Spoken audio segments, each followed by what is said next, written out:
All right.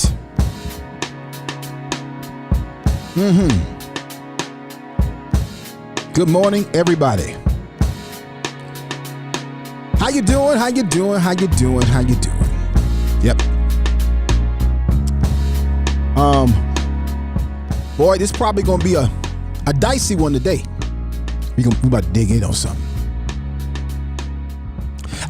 I've been watching the casual attitude towards divorce today, and it really concerns me. So I was driving back from Charlotte a few weeks ago, and there's this big, huge billboard on I-77 coming out of Charlotte, and the billboard says something to the effect of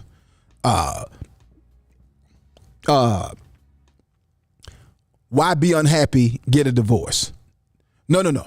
Life is too short, get a divorce. That's the billboard. That's what the billboard actually says. Life is too short, get a divorce.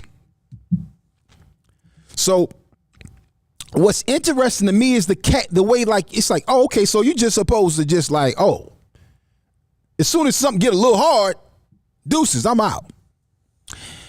And of course that was an advertisement for a divorce attorney. There's this mindset that I think folks don't recognize when you really start talking about grace, where they just simply don't apply that to marriage and relationships. The mindset and the principle of grace is that you are literally receiving something that you do not deserve. Another chance, forgiveness, of the ability to do, the ability to stay, the ability to fight through a situation, a circumstance, a problem, a challenge. That's what the grace of God is. It's God's empowerment given to you to sustain, to stand. And people apply grace, whether it's to fight sickness or combat sickness or stand in sickness. People apply grace in regards to getting in shape. People apply grace to their finances. People want grace for their children, but they don't want that grace for their marriage. So somebody would expect someone to forgive their son or daughter, but oftentimes they want to extend that same grace towards their wife or towards their husband. People want to receive grace, but they don't want to give grace. So you want your boss to give you grace because you repeatedly come in work late, because you have messed up in this particular area several times, but you don't want to extend that same grace to your spouse. The principle of forgiveness is an amazing power and tool. It's a tool. Because, see, here's the thing. When you don't forgive somebody of something, that means you're literally holding on to it, right? So watch this. When you refuse to forgive somebody, they did something. They legitimately wronged you. They messed up. They legitimately messed up. And because they messed up, you're holding on to that. You're holding on to that. Yeah, they asked you for forgiveness. They said, I'm sorry. They said, I won't do that again, but you holding on to it. I'm not going to let you go. Oh, no, they cheated.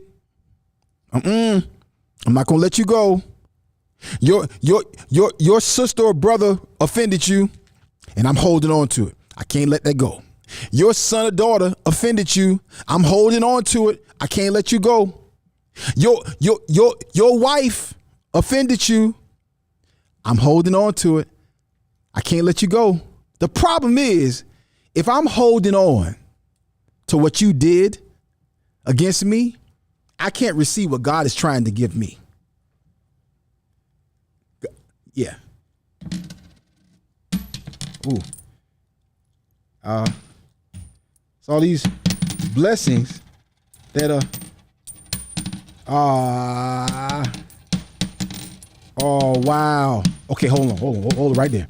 So all these blessings that God is trying to get to me, I can't receive it because I'm holding on to what you did to me. I'm holding on to how you messed up. But when I forgive, I open my hands. I release you. Now I can receive the blessing of God. That's why the principle of forgiveness is so powerful. Because you holding on to what somebody did, you can't get what God want to give to you. Oh, I don't know who that's for this morning. Might be for me. Might be for your boy. What is God trying to get to me?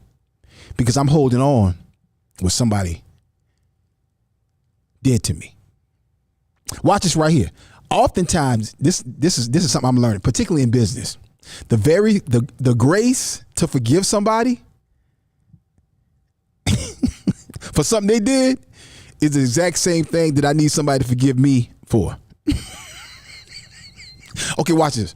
So you upset with somebody, business owner, because they missed a deadline. But somebody upset with you because you missed a deadline. Now, it could be that this person right here, because they miss a deadline, they cause you to then in turn miss your deadline. But watch this right here. You need forgiveness from them. You need to forgive them, but you need forgiveness from them over here. And all of that is if you want to scale that and you talking about putting that on steroids, oh man, marriage is sometimes daily forgiveness, sometimes weekly forgiveness. I can't believe he said that. I can't believe she said that. Oh, that's some bull jive. Oh, she said it again. He did it again. Oh, come on, God. I know you not making me put up with this right here. I know you not saying I gotta deal with this right here, God. I know ain't nowhere in my vows, ain't nowhere in scripture that God said I had to put up with this right here. Is that true?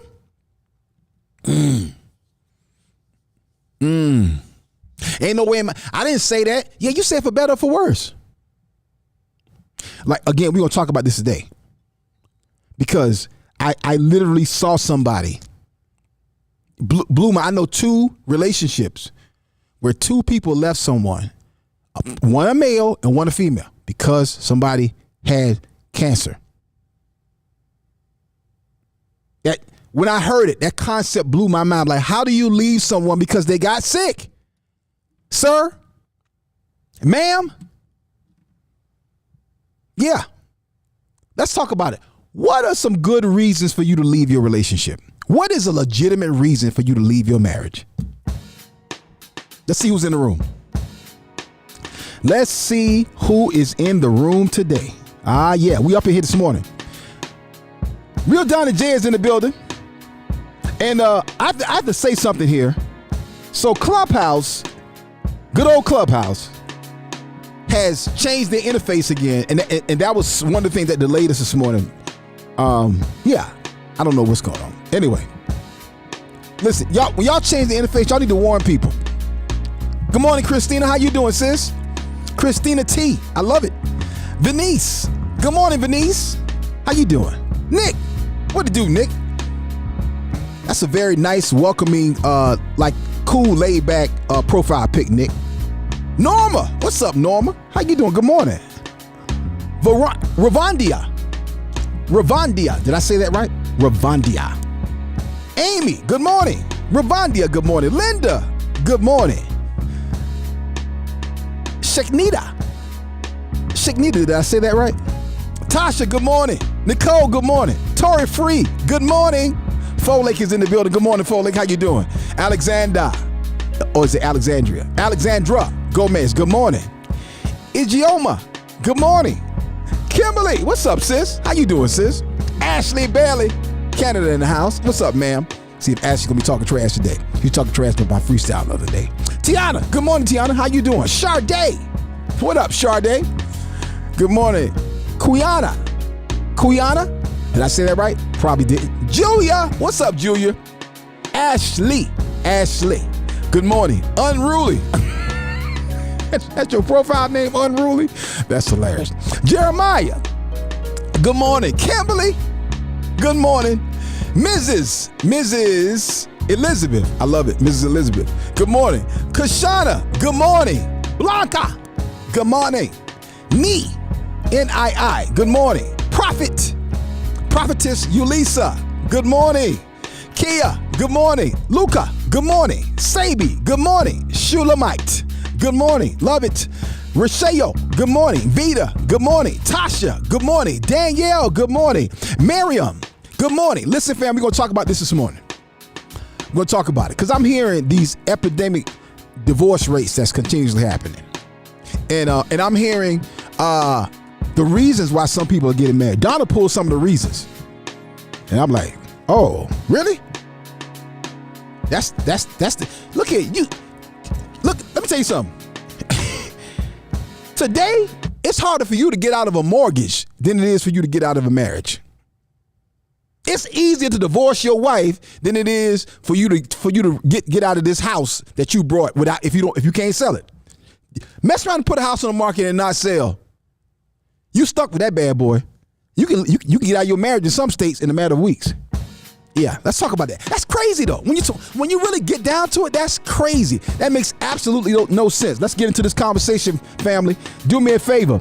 Do me a big favor. It's a big one. Call your mama, call your daddy, call your auntie, call your uncle, call your cousin, call your coworker, call your neighbor, call the mailman, the postman, the UPS man, the waterman, everybody, and let them all know the Akintunde show is about to start. Let's go. Another track, late production, but no joke, entertainment, let's go. Akintunde is gonna make you laugh real loud. So come on, scream it out. Akintunde is gonna make you laugh real loud. Akintunde. Daily I shall. It's the Akintunde Show. Say what? Say what? You heard what I said. That's right, y'all. The Akintunde Show. Spell it. Tunde. Columbia, South Carolina, it's official. Healthy Laughter season has begun. The Healthy Laughter National Stand-Up Comedy Tour comes home to Columbia, South Carolina this September. There'll be comedy showcases, free health screenings, power walk exercise days, plus the beginning of production of our national stand-up comedy television series, Healthy Laughter, laughing your way to a healthier life. To get more information, log on to healthylaughtercomedy.com. That's healthylaughtercomedy.com. And a huge thank you to our sponsors, community partners, and supporters. Wellsprings Family Medicine, Woods Automotive Sales, Be Insured for Life Health Agency, Linked Up Church, P&B Promotionals, Presley Cares Mortuary, KRJ Consulting, SGRX Saves, Chris and Brenda Bethel, Jamie and Tamika Isaac Divine, Able SC. It's Healthy Laughter Homecoming, Columbia, South Carolina. It's your brother Akintunde. And until showtime, I'ma see y'all when I see y'all. Peace.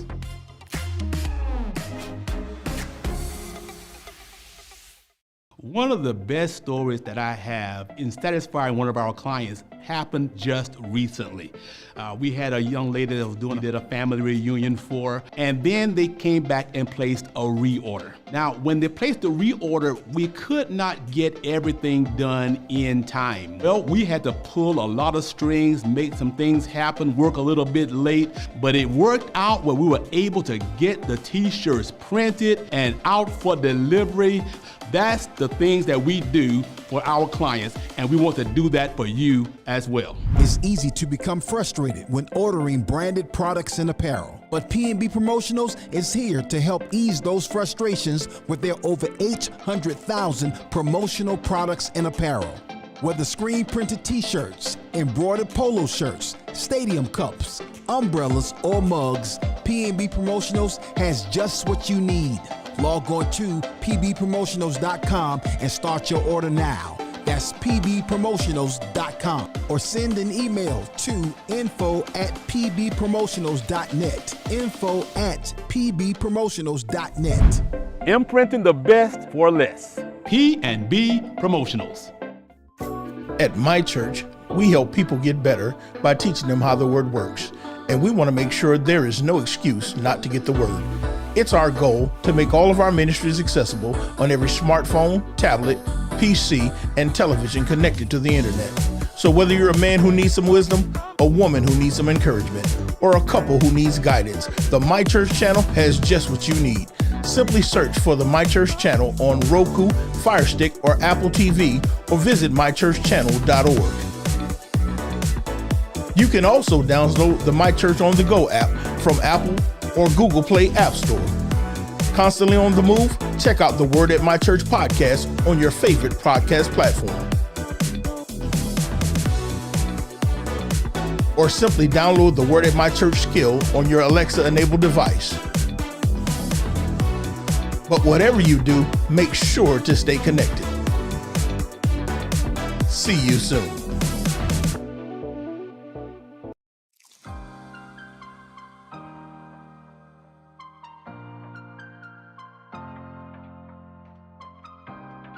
Hello, my name is Dr. Damon Daniels with Pathways to Wellness, a division of Wellspring Family Medicine.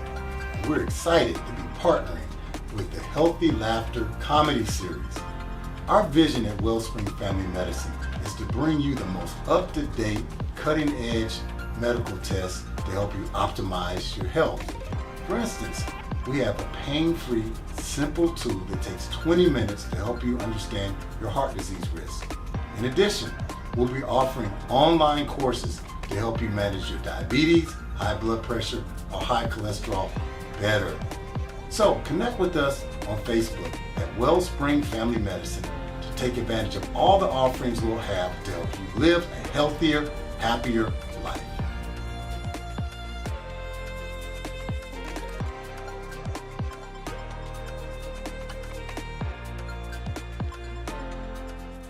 It's the Akintunde Show. Say what? Say what? You heard what I said. That's right, y'all. The Akintunde Show. Spell it. A-K-I-N Tunde. Oh, yeah.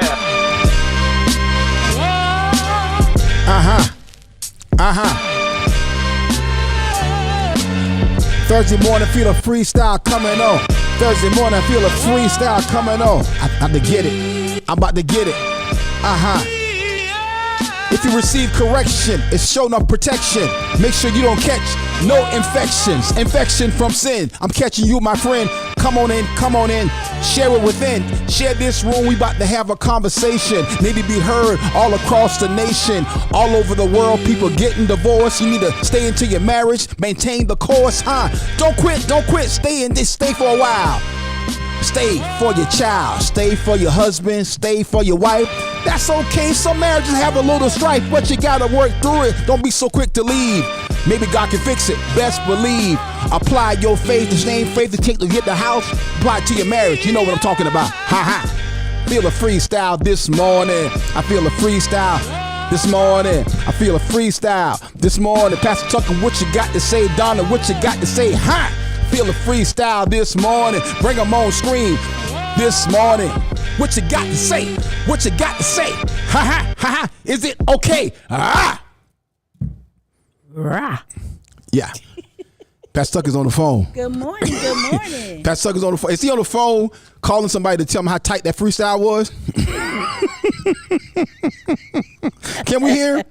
Can we hear Pastor Tucker? Can we hear Donna? I can hear Donna. Can you hear me? Okay. Yes. Yeah. Hi, family. Good morning. What's Good going morning. on, fam? How y'all doing? Listen, I gotta tell y'all about this. Yeah. I gotta tell y'all about this. Healthy laughter. I had to call the freestyle police. Tell them. You have to tell them how dope that freestyle was. That's what you gotta say. What y'all ready? Y'all ready? Somebody knocking on the door. Let him in, Jaleel. They're coming to arrest Ak right now. Because it was a fire freestyle. That freestyle. They're coming to fire. arrest him right now. That freestyle. For violating all kinds of hip hop rules. Don't hate. Come on. Yes. Ashley said, Akintunde's rap is as bad as his Clubhouse update. Please make it. Wow. That's terrible, Ashley. That's terrible. I thought that was. Jaleel, what'd you think? What'd you think about that freestyle, Jaleel? It was decent today. I can't lie. Okay. It was decent. That's what I thought. I think Don and Pastor Tuck trying to hate on me. I think that's what I believe. I think they're used to it being so rough that they're just like instinctually against it. Although Donna tried to play along, but Pastor Tuck is like, no, cut that out immediately. I rate that on the freestyle list. I rate that. You try to get my I'll give you a support. pass because Jaleel gave you a pass. I'll give you a pass. if Big Daddy said it's all right, Please, in the name of the Lord, no. Please. All I want today is peace. Big Daddy, what up? Y'all not gonna give me no peace. Go along with it. Y'all not gonna give me no peace for a joke in my phone. So I'll let y'all in on the inside joke. So Jaleel's God can't bless this. earpieces are named. You know how you name your devices? His Please. earpieces are named Big Daddy. I'll fight. And He said, "I'll fight you." Donna found that out, and then she told me. I'm pressing charges for emotional damages immediately. Now Pastor Tucker knows. And Jaleel called Child Protective Services. so now he has to contend with the fact that he has named himself Big Daddy. I think you about 10 years out of the warranty, Jaleel. I think you about 10 years out of warranty. This is my supervillain arc right here. I promise. Super villain. This is how it starts. This is the origin story. They mock Hey, you know he's gonna have to take care of you in your old age, Aunt. So I'd be careful if I was you. You know he's gonna have to take care of you in your old age. I already told them jokers. I'm gonna be old, and I'm gonna have some people in my mansion that I pay. So and then my kids will be watching over them. They're not gonna have to do that. I'm gonna be old and flexible. I'm gonna be old. Who is it and that moving. destroyed the power grid? It was Big Daddy.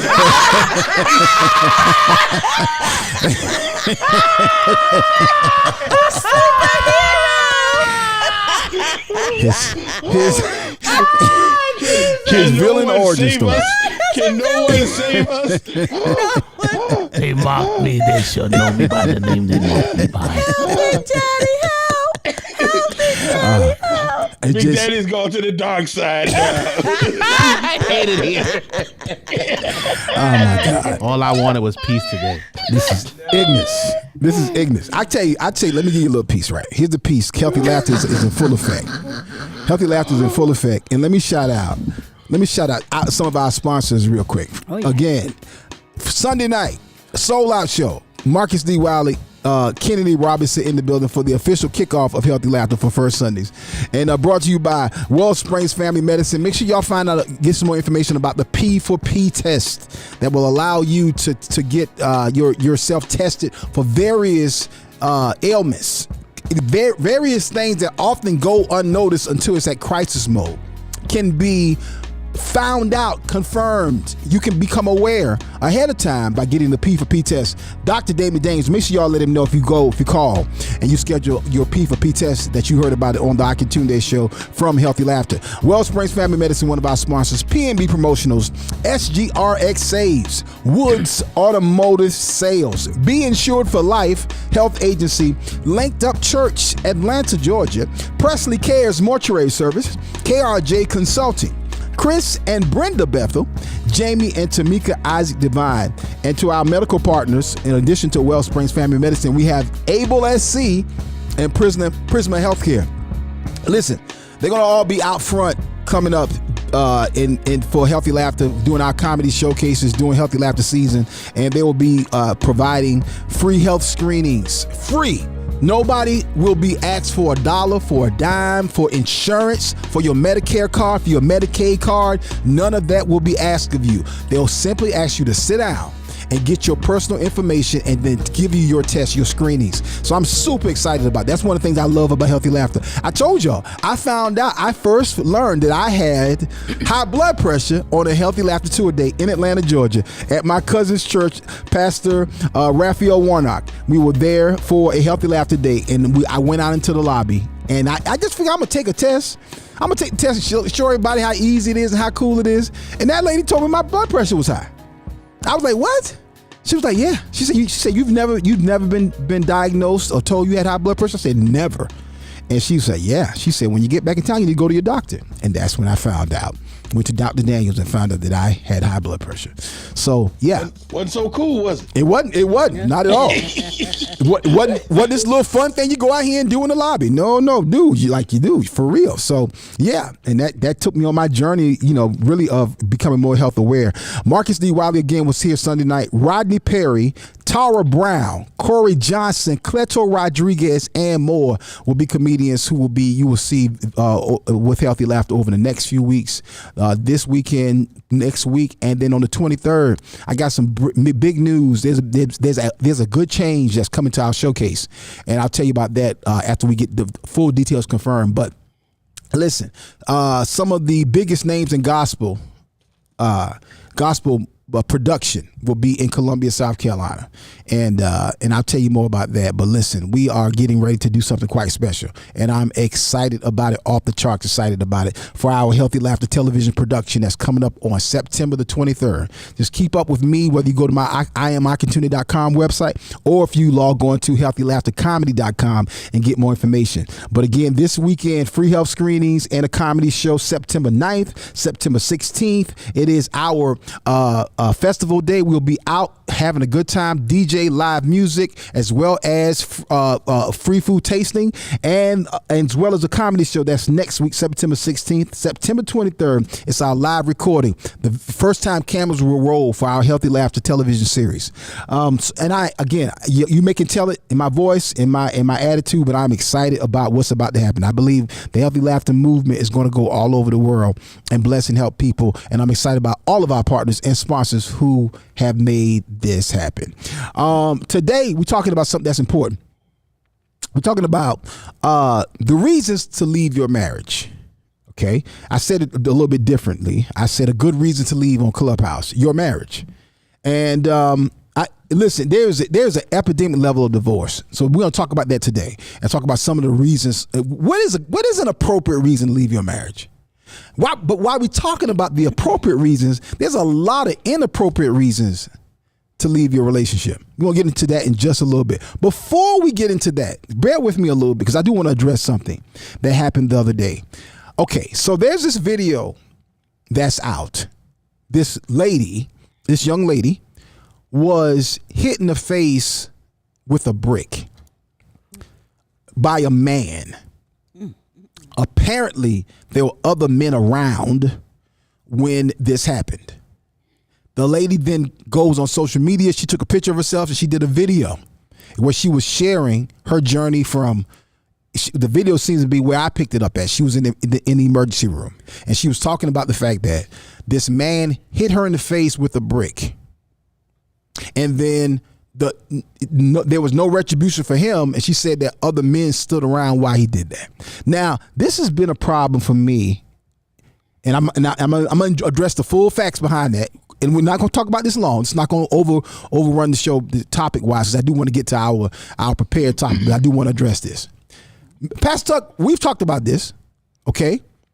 And Don, I want you to talk about it from the perspective of a woman being out. I really want to know, Donna, do you feel protected? Do you feel covered and protected? So it's a small thing. Mm-hmm. Donna was walking out the door Tuesday, and she was leaving as she normally does. I told Trishan, I said, Trishan, see Miss Donna to the door, and I said, make sure she gets in the car. Mm-hmm. Did Donna really need that at 12 o'clock in the afternoon on a Tuesday? Not really.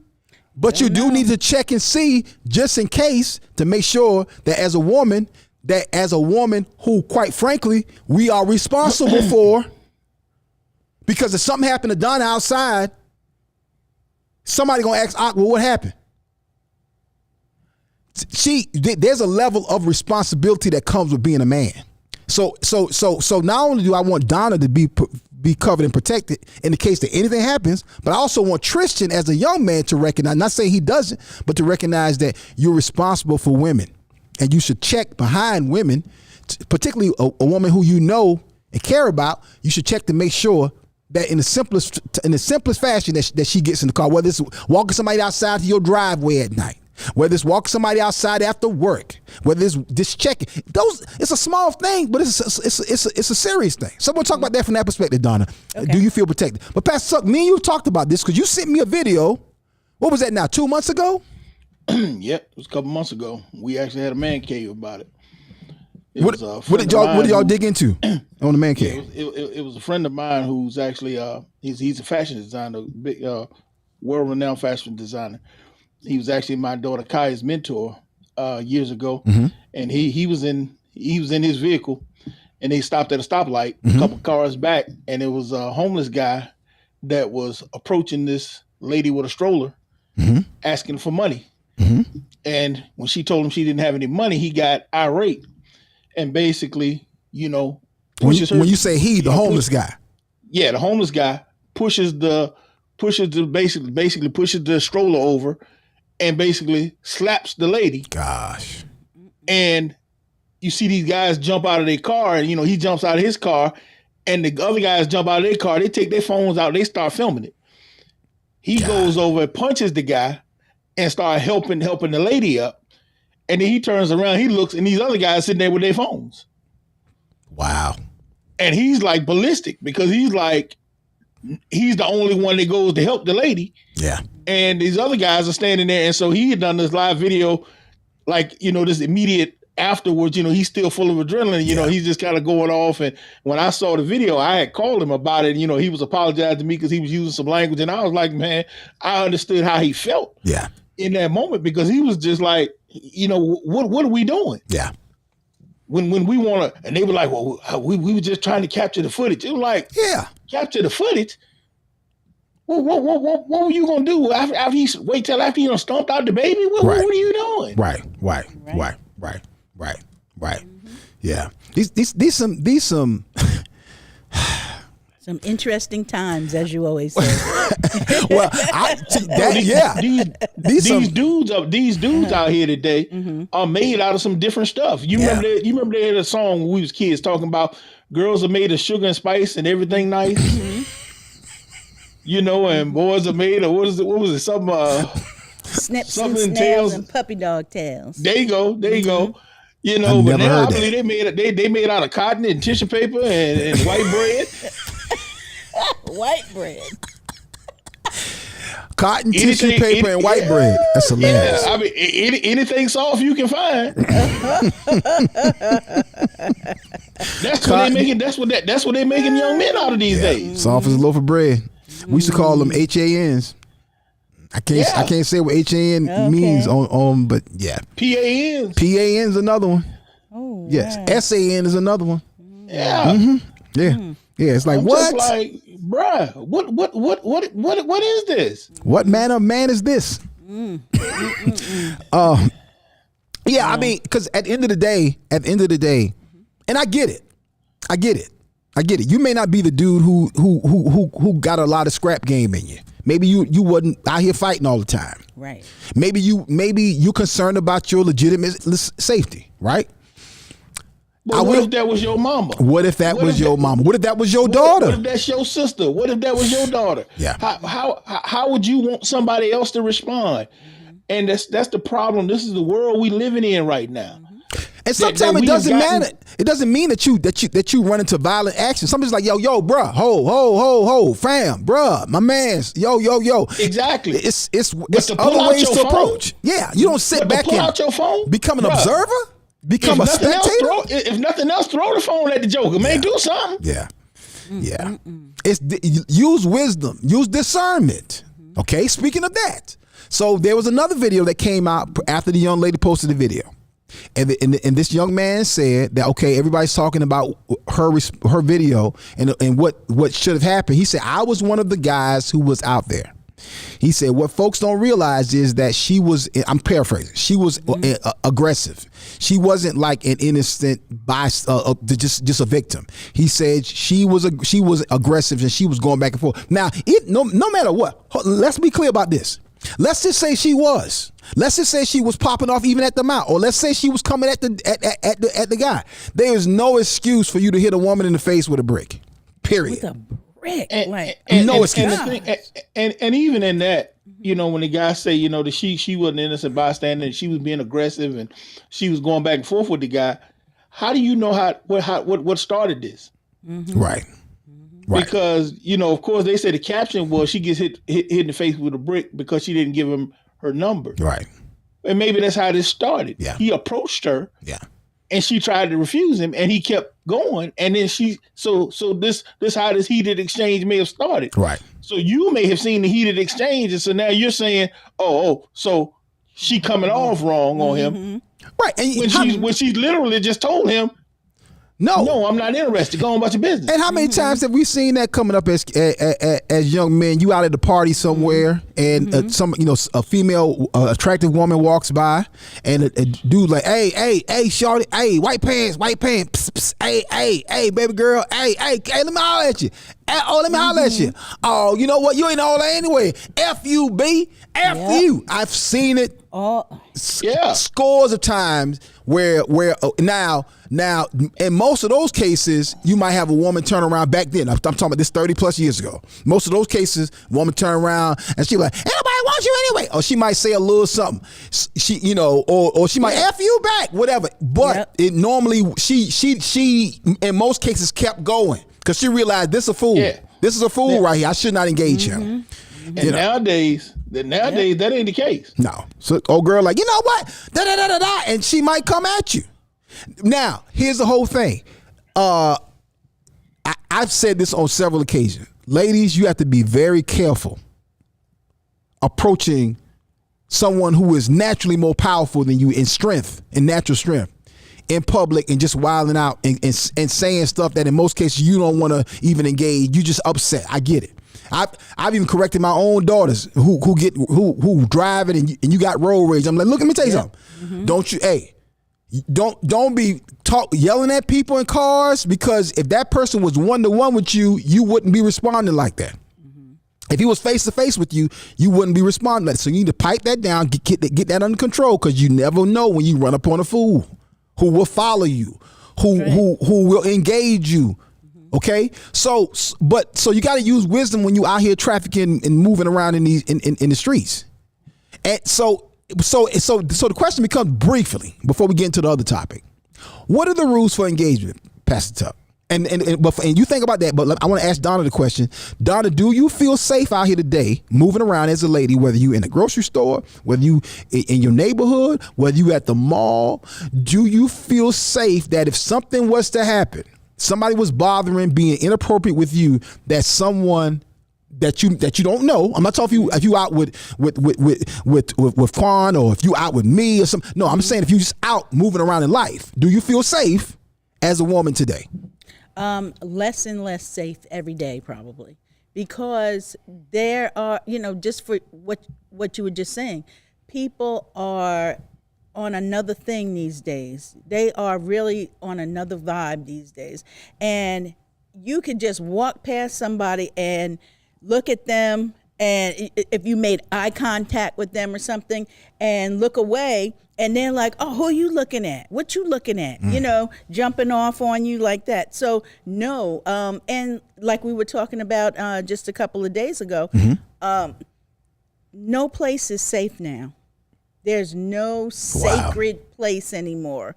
So, anything can pop off. And we see this each and every day as all these random acts of violence occur each and every day. So, no, I'm very much more cautious in going out, because I travel, a lot of times by myself.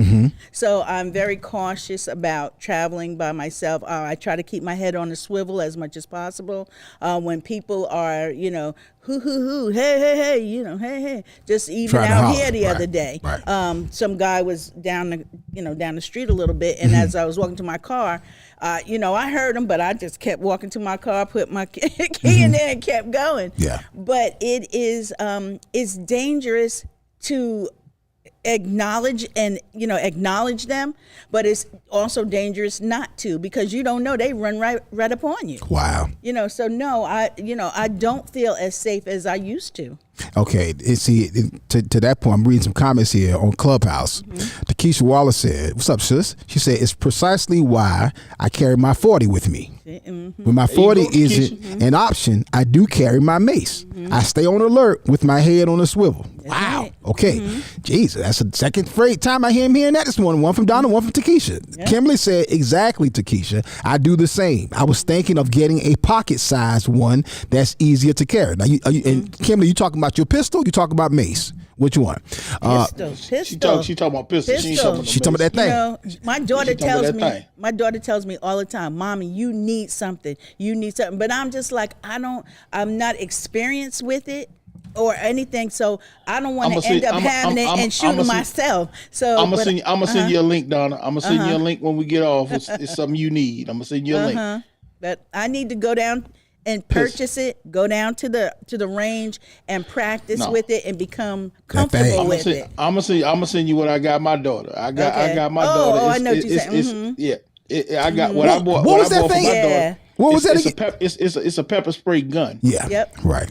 Yeah. And it basically shoots almost like paintballs. That little thing there is something else right there. And first of all, the balls themselves are hurt when they hit you, and when they hit in your chest, they basically shooting tear gas in your face. Pastor Tuck, Takesha said, "Pastor Tuck, send it to Ak. I need that too." Somebody said, "Post the link here, please." Yeah, drop it in the comments. Ruby Queen said, "Yes, that's true, especially here in Nigeria. Even at the marketplace, they be so disrespectful and hurl insults at you for ignoring them." Right. Yeah. Wow. They do that in America too. Yeah. Kimberly said, "Yes, I agree, Donna. I was walking in my neighborhood a few weeks ago, and this guy in a blue Mustang kept slowing down when he got by me. He came around twice and slowed down. Then I showed him my decision maker, and he sped off." Yeah. There you go. Hold on. And it's a shame that we as women, we as women have to carry. We have to, it's almost like it's part of your wardrobe now. My decision. But see, that's the thing, Don. You said it's a shame you all as women. I go out in the summertime. I keep heat with me all year round. Right. And I'm 6 foot 400. Yeah. And I keep heat with me because I ain't got time to be playing with you. So here's the question, Pastor Tuck. I'm gonna read a couple of comments, but the question becomes: let's talk about the rules for engagement. So let's talk about because here's what it comes down to. Family is, what is a man's responsibility just walking in the earth today? Just walking in the community today. What is your responsibility from some of the most minute things? Whether it's something you see a woman and she's walking her groceries out to the car and it's raining, should you get your umbrella out and go and help her get the groceries in the car and make sure she doesn't get wet. Something as simple as that. If a woman doesn't have, if she's pulled over and she needs a jump or her car is not started, is it your responsibility to pause and say, "Hey, sister, you okay?" and help her sister if you can, whether it's changing a tire or whatever that situation is. Or if there's an argument going on or a situation happening, what is your responsibility as men today walking about? Let me read a couple comments and I'm gonna come right to you, Pastor Tuck, on that. Kimberly said, "Donna, go to Mr. Tony's gun store in Sumter." All right. Mr. Tony, all right, Mr. Tony, you need to spend some sponsorship dollars. Kimberly giving you a shout out, so we can send you some business over there, Mr. Tony. Nee said, let me know if I'm pronouncing your name right, Nee, Nii. He said, "Gun carrying is a must lately." Wow. Neek said, "Post link here, please." All right, she's serious about that. That pepper spray gun. I just posted it on Facebook. I'm gonna post it in Clubhouse in a second. All right. Kimberly said, "I need that." Pastor got a doggone trail of business going on right here. Kimberly said, "Sad but true." Takesha said, "Period." Kimberly, keep that thing on you, sis. Wow. Boy, y'all sisters out here packing. Takesha also added, "I don't assume that a man will protect me. Some of these folks were raised by wolves." Yeah. Well, I won't say that. Go ahead, Pastor Tuck. Rules for engagement. When you're out about. I mean, first of all, rules of engagement is always have situational awareness. Yeah. You got to pay attention and know where you are at all times. Yeah. At all times. That's one thing I raised my kids with, and my girls, it's funny because most young people don't even know that term. They don't even Yeah. understand what that means. Right. Because they grew up in this earbud generation. One Oh, thing I yeah. tell my kids, if you use earbuds are meant to be used at home if you might be cleaning around the house. Yeah. And you do that when your family there. You don't even do that in the house by yourself. If you're in the house by yourself, turn your music on so you can hear it. Use your Bluetooth speaker. If that's what you want to do. Yeah. Or you use that even at the gym, you put one in. Yeah. Don't ever have both earbuds in anywhere where you're not by yourself. Yeah. And by yourself somewhere safe. I mean, where you're not secure, because even when you at home by yourself, somebody could break in there and you won't even know they're in there. Like I said, never walk around with 2 earbuds on unless you know you got somebody else in there watching out for you.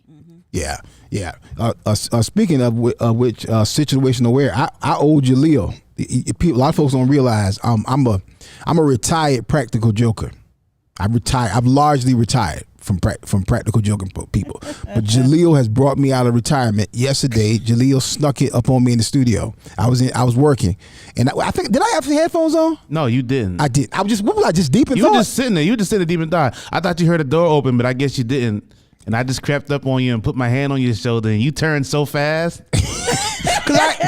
Because it was. I thought I was totally by myself. He had that one coming, Jaleel. He was slipping. He had that one slipping. Now, that's been scaring me for years. You can't scare me that bad. It was a mild defense. He had that one coming. He was slipping. I'm gonna get him. I'm getting back. Tell him tighten his game up. You were trying to train it. I pray you forget. What was his face like, Jaleel? Was it he one was of horror? He was real calm. He turned around fast like. Oh. I said, that's what we doing? Oh, okay. Oh, that's what we doing now. Okay. Look, Donna, he was trying to keep himself calm, like, Lord, is that you? Lord, is that he was hoping it was, right? He was hoping. Yeah, Lord, is that you? I hope it's you, Lord. I mentioned that only because we're talking about situational awareness. And even in here late at night, I'm in here working. And you know, a building this size, it all kind of noises. This building make all kind of noises, particularly late at night. Yes. And sometimes I'm like, what the heck was that? And it's like, hey, I just walked the whole building. Yep. Let me make sure let me check all these doors, because if I got to drag somebody, I need to know. I mention that because today, because of these phones, we live in a distracted generation. Yes. And so you don't know when somebody's walking up on you, sneaking up on you. You shouldn't be walking to your car. You shouldn't be walking in a mall, particularly in public places. You need to be listening in case something pop off. That's right. See, that's a skill that I have that probably a whole lot of people don't have. Man, I could be listening to something on my phone, having a conversation, and hear 2-3 different things going on. I'm not one of those people who zone out. Yeah. Wow. I'm always aware of everything going on around me. Wow. Yeah. I don't have that. And I just stay, and I don't know whether it just comes from growing up in the hood, but I just that's that hood awareness that I always keep. I think that's probably what that is. Yep. That's because there's a level, because I mean, and like I said, Yamacraw Village was a tame project, and then when we moved out to the south side, I call that a good neighborhood. Although some people call that a project now, but I call it a good neighborhood. But I said that because when you grow up around people who might get you, your mindset is different when you just going through life as even as an adult. You know, That's true. Shout out to Facebook. Let me shout out to some folks in the room today. What's up, Calorinda? Calorinda's in the house. How you doing, ma'am? Pastor Stephanie's over on Facebook. How you doing, sis? Danielle Lake is in the building. What it do, Danielle? My man Miguel Lloyd is in the house. Life Full Circle Radio. Yeah. What it do? Miguel said, "Crazy world." He said, "I need that. I need to get that for my daughter." So you need to do a doggone affiliate deal with that pepper spray gun team, Pastor Tucker. You could be making some money. All these referrals going out. Praise God. We just want y'all to get it. Hey, can I jump on? I'm on YouTube. Go ahead, please. So Paul Briggs said, "Don't sneak up on me. You'll get the hands of God." You know.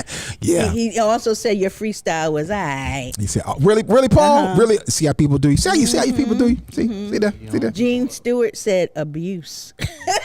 Abuse. Talking about your freestyle. Oh, wow. Really, Miss Jean? Shame. Miguel said, not sure if y'all talked about it earlier. The Brick Girl is interesting. Have you seen her videos? I've I've only seen the one video. If there's some more information there, I would love to know about it. Pastor Stephanie said, Pastor Tuck don't play. He protects us, but he empowers his daughter to protect themselves. Yeah. Yes. So I mean, but I would say this, men, if you out there, don't stand by and just let a woman be accosted in front of you. No, don't. Okay, Don't use do that. wisdom. Allow the Holy Spirit to lead if you got it. That's why it's good to be saved and know the Lord. Allow the Holy Spirit to lead you when you are out there, moving around, because again, you don't want to be jumping out there trying to protect somebody that don't require or deserve protection. Right. Now you may say just because she's a woman she deserves protection, but no. Let me tell you something. If you're a woman out here doing being aggressive with dudes, that's on you, ma'am. And then sometimes when people in their relationships, so you jump in and trying to help somebody, they'll turn both of them to turn around and beat you up. Exactly. This might just be their Saturday night. That's right. That's how they roll. Right. That's how they roll. Yeah. This foreplay for them, and you mess around, get involved, Exactly. and mess around, end up in the hospital. Now you That's got it. beat down, and you might should mind your business. I'll use this one video that I saw that I think is a great example of when you should. A man was being accosted. A woman was being aggressive. She was being accosted by a older white guy. He was upset. I don't know what transpired before the video started.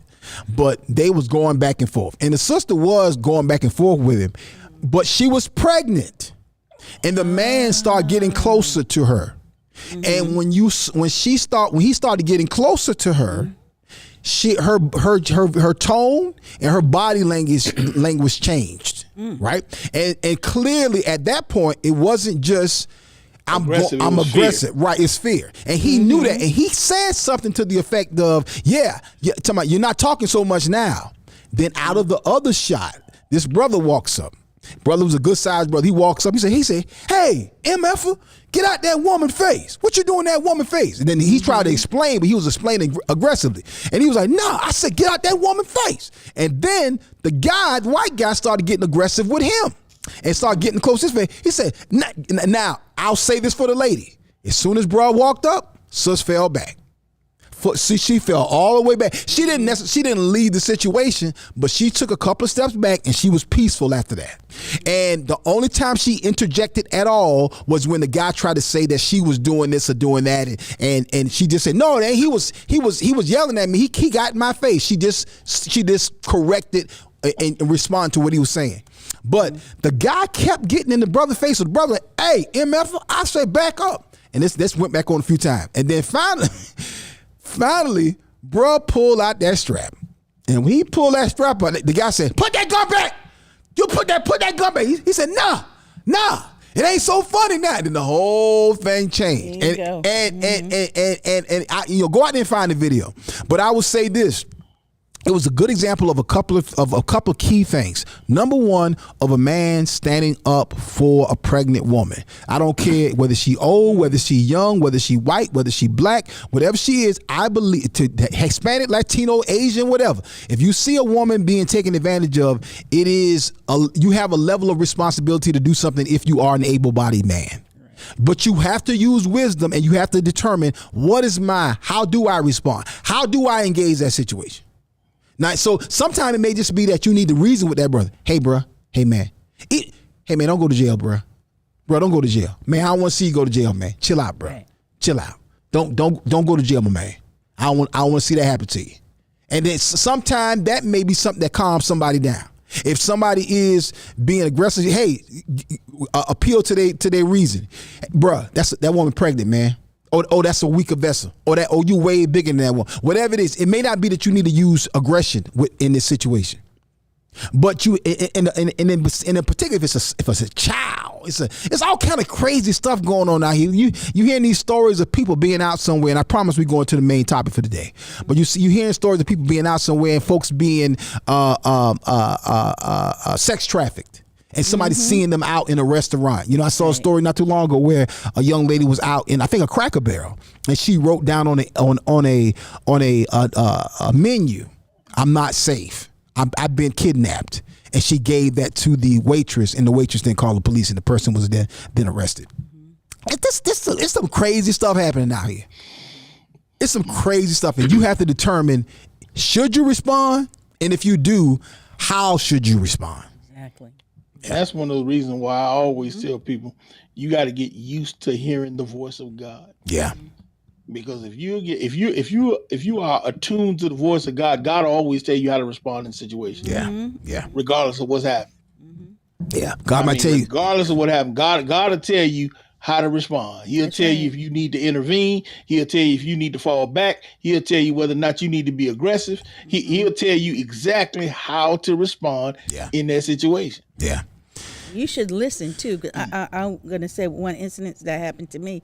Like we had a theater. Me and my business partner at Wow Productions. We had a theater over on Shakespeare Road in Columbia, and that's not the most hybrid area there. So the police hybrid area. That's hilarious. But it is a little rough around the edges over there. Let's put it like that. A little rough around the edges. And we had a theater. Neighborhood. Yes, it was very much developing. I don't know which way it was developing though. That's hilarious. But so we had a theater, and I used to stay there all hours of the night, just building sets and stuff because we had plays there. Right. And I would stay there, sometimes I would stay the entire night. So one time I was there, and normally I don't have any fear about staying in there at all. I just didn't. I just knew that it was covered in the blood. I was good. Right. But one night I just couldn't shake that thing, and I just kept hearing God say, go home. Go home, go home. And I stayed there. I was like, I'm okay, But it got so into me. Like it was just so prevalent. It was just like, go home. Screaming. And I soon, I just threw my stuff in a bag and I just got up out of there. Now, I don't know what happened or what could have happened if I would have stayed there, but the louder the voice got, the more anxious I felt. Like, you better get out of here. You better the Holy Spirit telling you something. Get the moving, sister. And I choo, and I was out of there. So I don't know what could have happened. Wow. I don't know, if I God protected me from something. That's all I know. Wow. See, Donna, I don't even play with that 2-3 times. All right. The Lord said leave. I'm like, bye. Yeah. I'm telling y'all, listen, when we come back, y'all, we're gonna get into this conversation because a lot of folks are talking today. There's a lot of stuff happening. A lot of people are leaving marriages and leaving relationships. Oh yeah.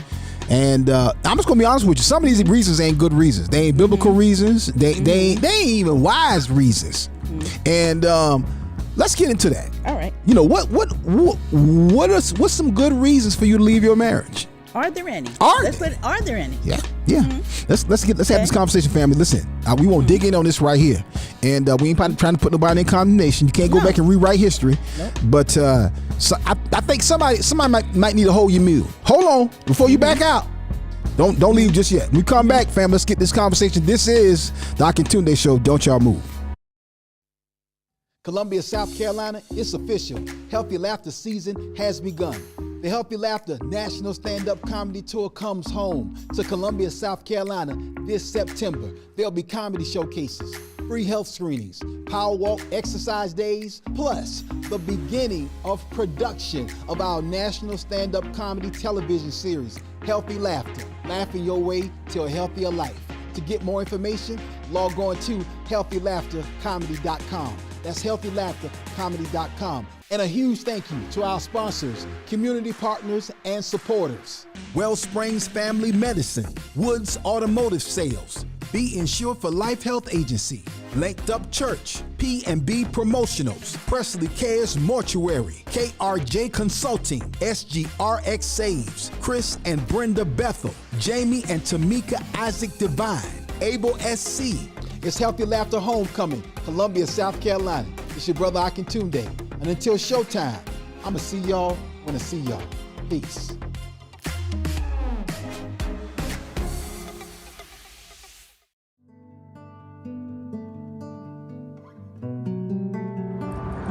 Greetings. I am Darrell Presley, owner and operator of Presley Cares Mortuary Services of West Columbia, South Carolina. Our mission here at Presley's is to provide excellent, quality, superior funeral service to all, regardless of economic status, religion, or race, with our society being embedded with a diverse class of people.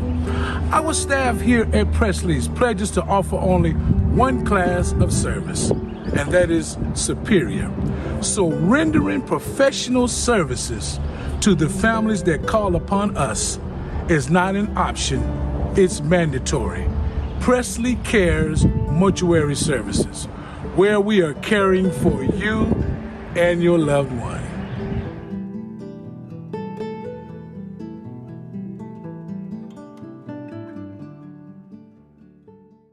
It's the Akintunde Show. Say what? Say what? You heard what I said. That's right, y'all. The Akintunde Show. Spell it. A-K-I-N Tunde. Oh, yeah. All right, y'all. The Ox Show is brought to you by Healthy Laughter. Laughing your way to a healthier life. It's our national comedy tour that's now a comedy festival here in Columbia. There wasn't even the goal to create like a festival, but that's essentially what we've created. That's the environment. We kicked off on last Sunday here in Columbia, South Carolina. Shout out to my brother Marcus D. Wiley. Talked with him. He actually had got rave reviews from everyone. And I talked with him even following. He was talking to just how much he loved the audience and how much he loved our venue in our studio space. So shout out to Marcus. Had a great time here. Coming up this weekend, September the 9th, it's our Power Walk and Comedy Showcase. So you'll be able to get some free screenings, some free giveaways, and it'll be outdoors. So we'll be across the street over at Alcorn Middle School for the Power Walk. So come out and walk for a good cause. Get some exercise. We'll have a good time. And then there's a full comedy showcase. And then next week, it is our festival, outdoor festival, free biometric health screenings, live music and vendors, exercise demonstrations, free healthy East cuisine samples, barrier-free vaccine clinic, early detection for chronic medical condition demonstrations. All of that next week. And the comedy showcase, full comedy showcase. September 23rd, Central City Productions, in partnership with WF Media Group, we are producing, cameras are rolling for the Healthy Laughter television series taking place right here in Columbia, South Carolina. Rodney Perry, Tony Tone, Tara Brown, Corey Johnson, Cleto Rodriguez, and more will be in the house for the live filming of our brand new Healthy Laughter stand-up comedy series. This is great for us because never have we been picked up before we went into production, and we're already picked up. So thank y'all so much. We're super excited about all of that. Let's get into today's topic. Oh, let me mention our sponsors briefly. Thank y'all. Give me a little bit more grace on this.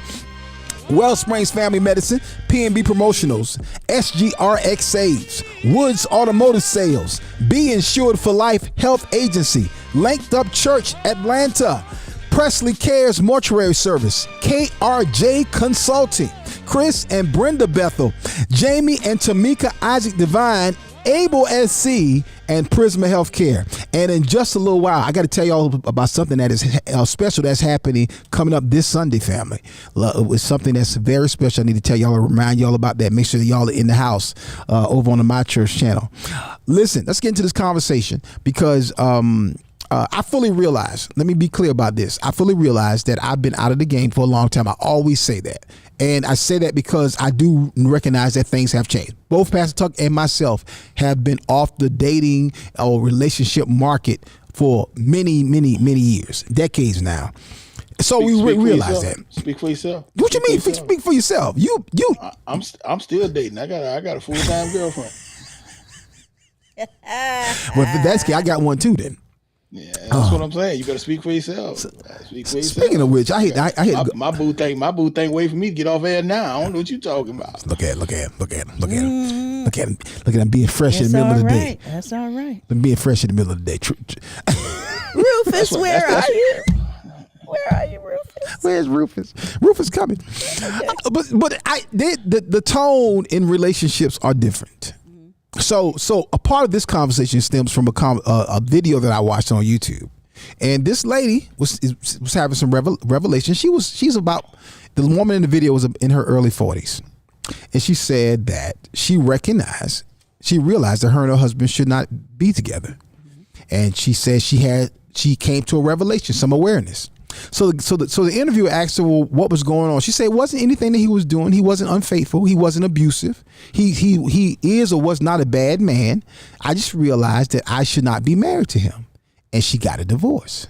Wow. And then she said that she's now, looking for the man that is her husband. And I was like, dang. That's the biggest crock of foolishness I've seen in a long time, clearly articulated by a person who is clearly intelligent. I was like, woman, what are you talking about? That's and I said, and what I said is, I said, dude, I know you probably hurt, but she clearly did you a favor, bro, because she probably saved you for some hot mess. And but again, that's the mindset. And then I'm gonna add one thing if I do behind the back past Tuck and Donna. She said something that was key. She said that she came to this revelation after spending time with a life coach. And I was like, dang. Okay. What life coach is this? Telling you to leave a good brother. By your own admission, she said he's a good man. Mm-hmm. She said he wasn't abusive. Mm-hmm. She said he wasn't violent. Mm-hmm. He wasn't unfaithful. I really want to know from the ladies, okay?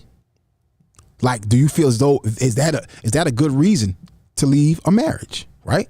But Pastor Tuck, I see it on your face, Donna. Yes. I see it on your face. Y'all go in, hop in here. Let's get into this conversation, cause and I'm coming to y'all comments. But what are some good reasons to leave your marriage? Is that a good reason? Yeah, where have y'all want to? I'm jump in on it. Go ahead. Well, I want to ask this question before we even get to that, because I don't have any experience with that whatsoever. Okay. Got it. So, but I would say, if you know that you married the wrong person, like you married the wrong person. Right. You married for reasons that were not biblical, that were not scriptural, that were not the right reasons for joining together with this person. Mm-hmm. And you I won't say you wake up, but I married the wrong person. What do I do now? I'm in it. Look at people who marry for a green card. Oh, that's a whole other show right now. But they married for the wrong. Well, they married for the wrong reason. Yeah. So now, is there a reason to now get divorced or to leave the marriage or the relationship because you married for the wrong reason to begin with? So now what? I just use green card as an example. So if anybody's out there did that, I'm not, I'm just using an example. Let me say this. Let me say this before, cause I want Pastor Tuck to take that question, but I do want to say this about the whole green card thing. I do, and I want to do a show coming up about passport brothers and green card chicks. That's what I call it. That's not even a thing. Passport brothers and green card chicks. Wow, you thought about this. Oh yeah. Me and Nissa talked about this the other day, because that's a big term that's going around now. Passport brothers, but I say, but what they also leaving off is green card chicks. So let's talk about that. But that's because I think when you marry somebody for a green card, that's deception. That's a whole other thing than, oh, I liked him, I thought he was cute, but now I realize it's a bad situation. Right. That's different. That's a whole lower level of dirt versus I just made a mistake. But that was a mistake. So did you marry this person? You married this person, regardless of the reason. You married this person. You knew it was wrong when you did it. So now, and you knew that this was not the person for you. So now you marry them, and you wake up one morning, I'm just going to say you get woke, and now you're like, I can't stand this joker. Like, I really don't want to be. He snores. He does this. I can't stand this joker. I can't stand him. I can't. He clips his toenails at the table. I cannot go through the rest of my life listening to him snore. So he makes the bed lumpy. Whatever. She said he clips his toenails at the table. Who did you marry? Hey, that's what she said when she said, "Who did I marry? This ain't who I wanted to marry." So now, what is the what's the repercussion? The good doctor, Reverend Louis Go L. ahead, Tucker doctor. of the My Church Lynchburg. Take that Tucker. question, sir. Take that. Go ahead and jump on it. Reverend Dr. Tucker. Man, Dr. Tucker. Here we go. I could probably go on with this for about 3 hours. We ain't got it. We ain't got 3 hours. Yeah, I know. But I'm serious. There's so much. Even just this question Donna just asked, because first of all, and you have to understand who I am. I'm the no excuse pastor. Period. Right. I don't deal with excuses. I don't deal with emotions. I'm not no. Well, I felt this. No. I'm gonna give it to you. Bottom line, I ain't got nothing but Bible and bubble gum, and I just chewed my last piece of that. All right, here we go. When you come to me, you better don't ask me if you don't want God's point of view on it. Go ahead. Yeah. Strap in, y'all. Yeah. Strap Uh-oh. in. And so the first Here we thing go. is, you asked the question. You said, well, what happens when you realize that you married the wrong person, or you married them for the wrong reason? Well, first of all, when did you realize that? The day Because after if you married them for a green card, then you knew you were marrying them for the wrong reason in the first place. And you a horrible individual. That's what I said. Yep. So you actually consciously made a choice to do something that God ordained for one purpose, to misuse God's system for another purpose. And now when you actually abuse something that God created for one purpose, for another purpose, and now you're getting a result that's contrary to what you wanted out of it, now you want to do something else with it. And now you want God to approve it. So and by approve it, you mean approve you leaving. Exactly. See, this is the problem. My whole thing is this, and sin is sin. Okay, let's get that across the board. Right. Yeah. Sin is sin. Fornication, adultery, homosexuality, all of these things look the same to God. To God. Right. Divorce included. Right. All of them are the same. So this is my thing. Wow. If you're not going to marry the way God says marry, then why don't you just keep fornicating? Dog. What? You heard exactly what I said. And you ain't gonna hear too many people. You're not gonna hear too many pastors tell you that. But what about this pastor? Better to marry than to burn. Yeah. That's a lie. That's what they say. That's what I always That's a heard. lie. Better to That's a marry lie. than to burn. Because see, first of all, you don't even understand what marriage was made for. Marriage wasn't made for you. He said, why did he make the two one flesh? Because he wanted godly offspring. Oh, yeah. That's what the Bible says. God created marriage because he wanted to reproduce godly seeds. Yep. And we just get to enjoy it. Wow. The enjoyment that comes out of marriage is a byproduct of doing it the way God said do it. Yeah. And so if your marriage is miserable, it's because you ain't doing it right. Get some books. What did you just say, Pastor? Yes, I did. I've been married for 26 years in 2 weeks. Hold on, Reverend. You don't know who I'm married to. You don't understand. Evidently, you don't know who you married to. No, he don't do nothing right. He's a fool. He make all kind of bad decisions, and I'm tired of it. My mama told me not to marry him, and I did it anyway. I'm tired of this, Reverend. And that's the problem, Geraldine. You're doing a whole lot of stuff that ain't a whole lot of people told you not to do, including the Lord. See, because that's where this whole thing comes down to. Because you're saying, well, I realized I married the wrong person. Well, that's the problem. You chose them. You chose them. God didn't choose them for you. You chose them. Yeah. Yeah. There's a scripture. There's a scripture in the Bible where God tells the prophet to marry a harlot. That's true. Yeah. That's true. Tells the man of God to go marry a prostitute, and you don't see where he divorces her. Tell him what's the other word for harlot, Pastor? In case somebody who don't know what harlot means. A hoe. Oh, yeah. He tells him to go and marry a harlot. Now let's be and clear. he does not divorce her. Hold on, why? Because that's who God told him to marry. And you gotta make She sure. was a prostitute. To any brothers out here, like, see, I'm telling my mama. My mama saying to her, I should leave, Rakisha alone because she's out here wilding. But I'll tell mama, bruh. He said God told him. Because God told him. God see, told him. and that's the problem. See, you going out here marrying who you want. Yeah. Yeah. And then you trying to do it the way you want. Right. And then when things don't turn out the way you want, right. Now you want to try to blame God for it. You're trying to blame everybody else for it. And now you're trying to fix it the way you want. Yeah. And so that's the problem. As long as you continue to do what you want, you get what you get. But see, now, Pastor, I want to dig in on something there. Because one of the issues that I really had with the conversation that the lady had, to your point there, she had made the decision by her own admission. There wasn't there were no biblical reasons to divorce this man.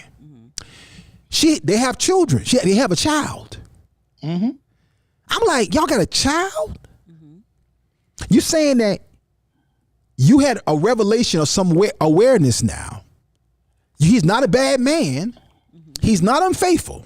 He's not abusive. You just realized he wasn't the one for you, and now y'all have a child, and you just walking out on the marriage. See, this is the reason why I have a problem with this whole concept. Okay. Because it's not like you have a situationship that went bad. Yeah. And you decided, well, I don't like this situationship, and now I'm going to walk out of it. Yeah. Marriage is God's. Yeah. You understand? Watch this. If I were to go out and get a job working at Walmart, and I'm the manager at Walmart, right, and I don't like it, and I said, I'm leaving Walmart, I'm gonna go down here and get a job at Target tomorrow. And I go down here and I start working at Target tomorrow, and I don't like it. I say, I'm gonna go down here because I think Macy's is hiring, so I'm gonna go get this job at Macy's. Yeah. And I go down here at Macy's tomorrow. Guess what? Y'all said, Pastor Tuck, do your thing, man. I see but you if I go down here and I say God called me to pass the right direction, and then I said, I don't like right direction. I'm gonna go down here and pass the Greater Covenant, and I'm down here at Greater Covenant and say, I don't like that. I'm gonna go down here to New Jerusalem. Y'all will say, oh my God, what kind of pastor is he? Church hopping. Am I right? You're right. You're right. Why? Because church is God's thing. See, the store is the world's thing. Now, do you understand my problem? Yeah. See, because it's one thing when I say I decided to choose this job, I didn't like it, and I chose another one. It's another thing when I decide I married somebody and now I'm going to walk away from it, because marriage belongs to the Lord. And that's the problem that we're having here, because people are walking into marriage trying to do it their way. And then they want to walk away from it when they don't like it, because you don't understand what marriage is. And I'll say this, to be clear, even with the whole job situation, because I've been blindsided this year by somebody who just quit. Like, what? You just gone? I get an email and you out? Yeah. And it bothers you. Why? Because it's yours. Exactly. And so this is the thing. So first of all, when we start looking at that whole marriage thing, that's why I said that's my issue. When I said, Donna, when you say I figured out that I married the wrong person, so what am I supposed to do? You married him for a green card. Well, first of all, if you married him for a green card, then you made an agreement. You're a terrible individual. You made an agreement. You made an agreement that you're gonna be in a relationship for a green card. You got your green card, didn't you? That's right. Oh, let me say this. So now, what right do you have to break a relationship? Because this relationship, when you got up and stood in front of those folks, that marriage was supposed to be for life. It wasn't supposed to be temporary. You didn't say, I'll stay married to you for 5 years in exchange for this green card. But so once again, even in that, you're breaking the agreement that you made. Not even talking about what God said. And Don, I know you about to jump in, but I want to say this. Here's my thing with all of that.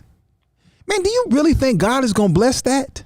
Right. Exactly. Y'all, I mean, some of this stuff is basic. Listen, so to anybody who thinks, I just don't want to do this anymore, and I'm gonna leave this woman or man, I'm gonna go find me somebody else. You think God is like, yeah, rock out, I got you, boo, I got you, you do you, I'm gonna protect you, and I'm gonna bless you in your next relationship? Really? Is that what you think? And that's the thing, exactly, because what you realize is nothing changed from the first situation. Yeah, you picked the last one, and you're about to pick another one. You're about to pick another one. And then, what you don't realize is that the reason why the first one went bad was because your picker was broke. And guess what? Guess what? Right here. Guess what? Right here. Guess what? Now, I'm not gonna call the person out, but I know somebody who told me this amazing story that is actually you're gonna hear it in one of my shows. But this person left their wife for another woman. Wait a minute. Left their wife for another woman. Mm-hmm. Had a wreck. Mm-hmm. Got paralyzed. The other woman left his behind. Who came to get him? The wife. The wife. Now, if that ain't... That sounds like Diary of a Mad Black Woman. No, this is... But I'm saying it sounds like... This is Diary of an Actual Black Man. I done seen that. I done seen that happen in real life. I'm like, bro. I'm like, God, dog. And then here's the thing. Here's the thing. You got to live with the woman who you left. Mm-hmm. Some stuff happen, y'all. It's just common sense. Mm-hmm. Some stuff happen, it's a lack of wisdom. Some stuff happen if you know the value of the blessing of God. You got to ask yourself, do I really think God is going to bless me leaving my wife for the wrong reasons? Do I really think God is going to bless me leaving my husband for the wrong reasons? Now, if you don't believe in God, or you don't consider the blessing of the Lord, or you don't need the blessing of the Lord to be upon your decisions, whether that be financial, whether that be marital, whether that be career decisions, whether that be vocational, or whether that be geographic decisions. If you don't believe in none of that, then this conversation is for you. But if you believe in the blessing of God being on you, whatever your endeavor is, ask yourself, do I think it's a good idea to just walk away from this marriage because I'm simply unhappy? This is where all of this breaks down at, because once again, all these marriages are failing because nobody has explained to you up front what marriage is. Right. Mm-hmm. Marriage is not a relationship between two people. It's a marriage between three. It's a relationship between three people. And we can walk away from marriage real easy, because if you think marriage is a relationship or a promise that Donna makes to Rufus and Rufus makes to her, then it's easy for, like she said, when he started clipping his toenails at the table, she can say, well, I'm done with this. I'm out of here, Rufus. Because she said, well, he not keeping his end of the bargain. Mm-hmm. But a marriage is her making a promise to God, I'm going to treat Rufus right regardless. And Rufus making a promise to God, I'm going to treat Donna right regardless. So now God says, now I'm going to bless you as long as you keep your promise to me. So now that's all that's required. Right. Is you to stay faithful to God. So as long as you stay faithful to God, God said, I can handle the rest.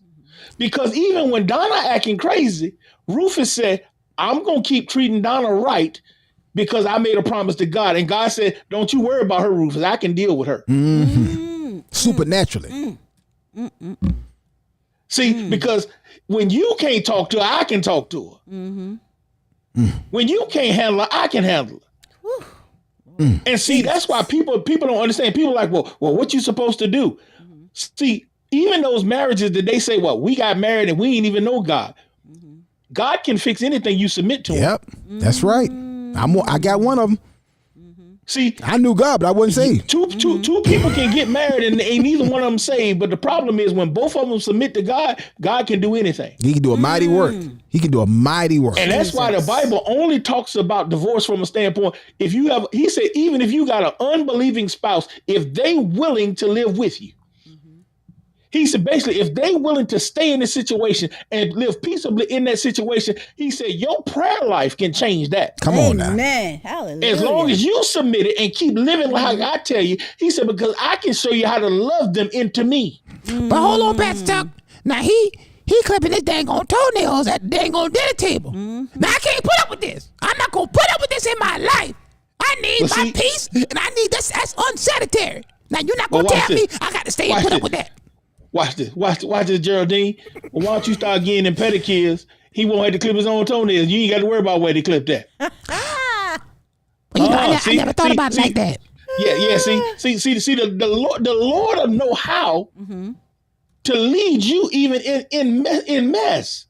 Hold on, Pastor Tuck. But we got to be submitted to the Lord. Well, we hold on, want him Pastor to Tuck. fix them, but won't let him fix us. She done She done put on a whole bunch of weight. And she done put on a whole other person in the past 22 years. And I told her, that ain't what I married. And we don't have sex no more. And the sex we do have, it ain't good. Now you supposed to tell me I'm supposed to put up with that, Pastor Tucker? Now tell me, I don't understand that now. You gonna tell me sex come with the marriage, sex come with the package, and she not giving me none. What you got to say about that? Huh? Well, one of the problem is all you do is come in there and sit in your easy chair, expect her to do everything around the house. Well, if you don't like how she gaining weight, then why don't you start doing some of the cooking? No, I work. I go to work now. And maybe then you can control how the meals go down there, and maybe then she might have some energy for some sex. I work third shift, and I sweep up down to the barbershop. And you go around there and sit around there and talk to your boys. Instead of spending time with her.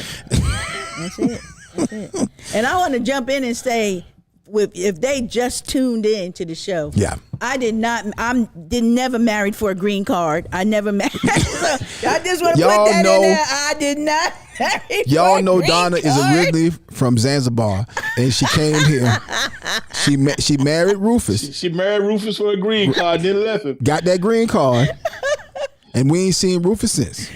We still pray. We still praying for reconciliation for Rufus. Rufus sitting on the corner now. Rufus salty. God dang, she done left me and down there doing the Akintunde show, and I don't understand. Anytime Akintunde call you, go down there. Akintunde. I can't get nothing to eat. Akintunde. Yo, listen. I'm divorcing for contempt. When we come back, we gonna talk about the leading group of people who getting divorced. Don't click out the room right now. Don't turn me off right now. Don't turn off my church channel. Don't click out now. No, don't go nowhere. Don't go nowhere. Let's talk about these life coaches that you're listening to. Yeah, it says 70% of women of divorces filed by women. God, dog. That's interesting. Let's talk about that when we come back, fam. This is Akintunde Show. One of the best stories that I have in satisfying one of our clients happened just recently. We had a young lady that did a family reunion for, and then they came back and placed a reorder. Now, when they placed the reorder, we could not get everything done in time. Well, we had to pull a lot of strings, make some things happen, work a little bit late, but it worked out where we were able to get the t-shirts printed and out for delivery. That's the things that we do for our clients, and we want to do that for you as well. It's easy to become frustrated when ordering branded products and apparel, but P&B Promotionals is here to help ease those frustrations with their over 800,000 promotional products and apparel. Whether screen printed t-shirts, embroidered polo shirts, stadium cups, umbrellas, or mugs, P&B Promotionals has just what you need. Log on to pbpromotionals.com and start your order now. That's pbpromotionals.com, or send an email to info@pbpromotionals.net. info@pbpromotionals.net. Imprinting the best for less. P&B Promotionals.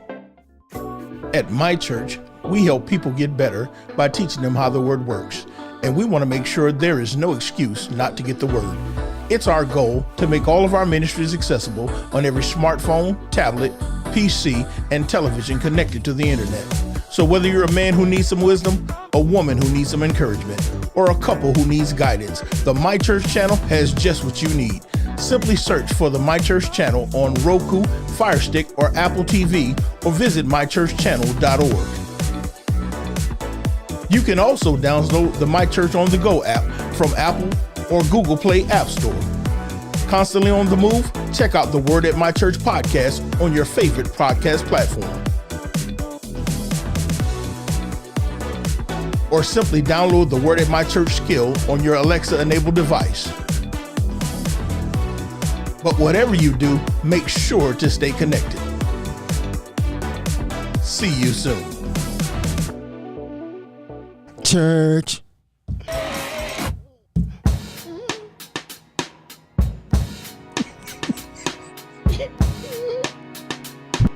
I tell you, I want to remix that My Church song so bad.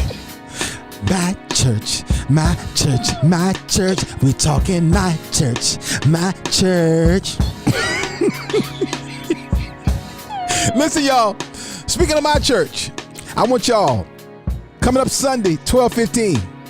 I need y'all to log into the My Church channel and join the family as we celebrate the pastoral anniversary of Pastor Lewis Tucker, better known, affectionately known as Pastor Tuck. That's coming up this Sunday, and Pastor Tony Brazelton will be the speaker. Pastor Tony Brazelton of Victory Christian Ministries International, Suitland, Maryland, will be the speaker for the Pastor. How does it feel to have Pastor Tony to preach your pastoral anniversary, your celebration, sir? Man, this Hall of Fame moments right here, man. That, I've been holding this one back for 20 years. I've been waiting for this one. My God. I've been in the faith family, I guess, 17 years. Mm-hmm. And so, I've had I probably had the right to call him anytime, but I was like, you just don't call Pastor Tony for anything. Yeah. Apostle Tony. Apostle Tony, yeah. I have to get used to saying that, yeah. But yeah, because I've known him ever since he was Pastor Tony. But yeah, you just don't call Apostle for anything. Yeah, I like not to burden him. He is, worldwide, international.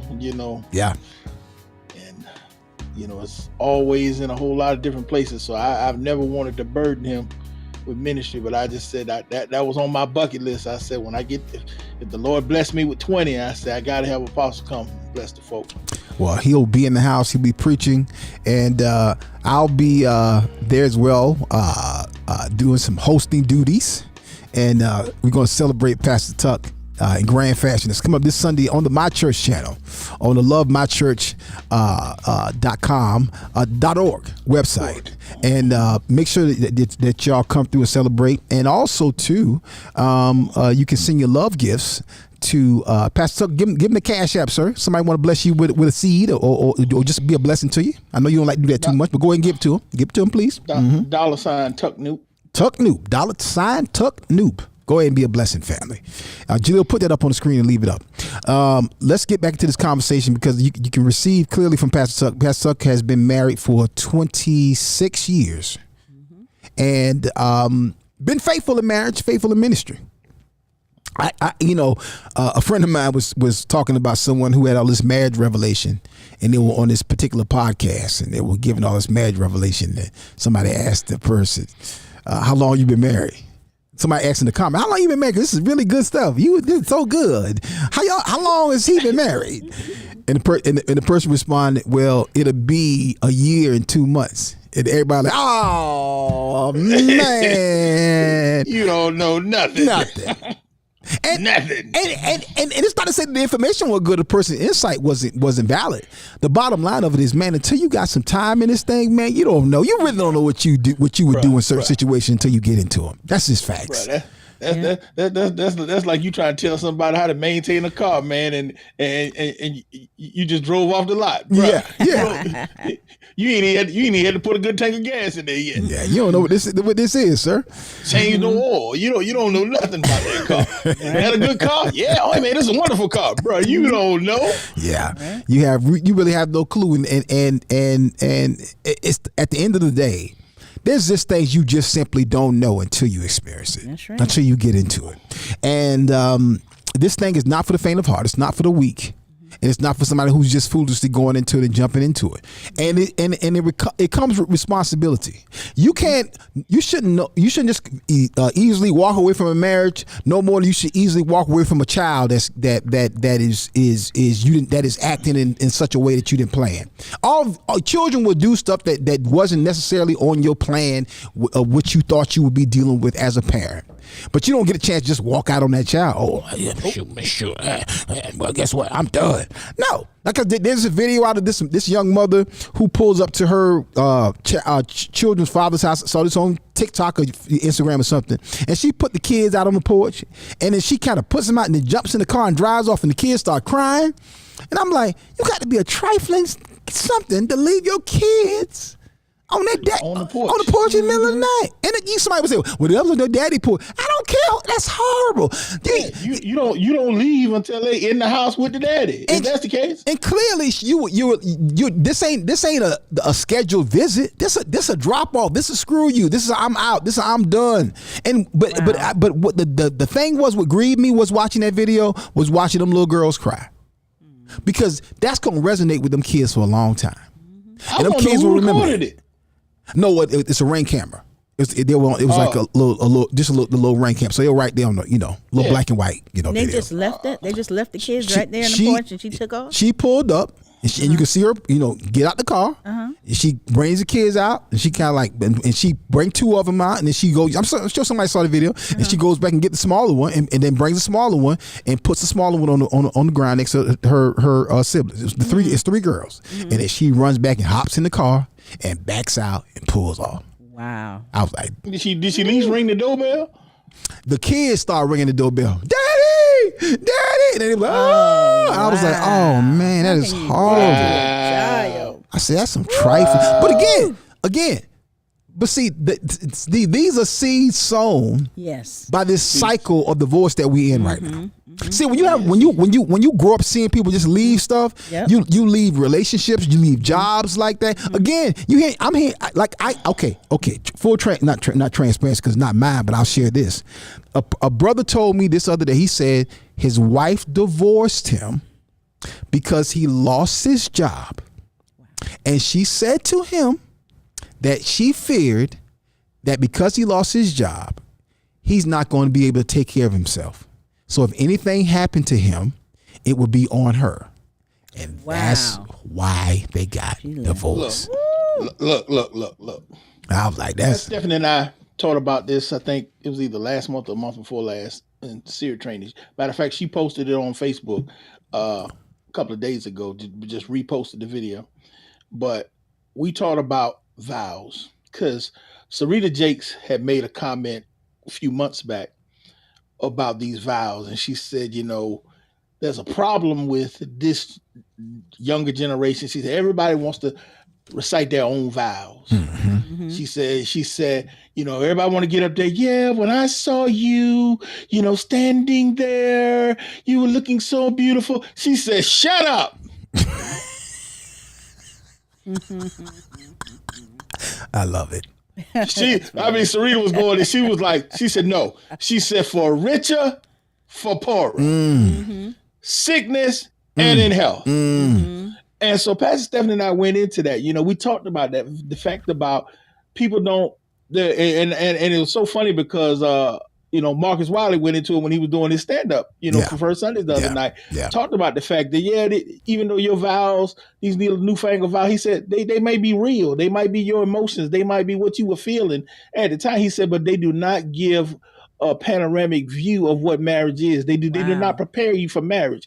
They do not help you understand. And they do not lay out the terms of the covenant. That's the reason why we do the traditional vows, to help you understand the gravity of the covenant that you're stepping into, because the Bible tells us that we're not supposed to walk into this thing just lightly. This is not something to take lightly. And that's why we say that during the service. We tell you that that's not something that you do, lightly. You're supposed to come into this reverently. You're supposed to understand what you're walking into. Yeah. Right. And I believe one of the reasons why we're seeing so many marriages fail is because people haven't gotten proper premarital counseling. People don't understand the covenant that they're walking into. They don't understand the gravity of the situation.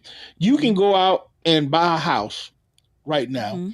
And in order to buy a house, it takes so many months to even prepare to buy a house. Yep.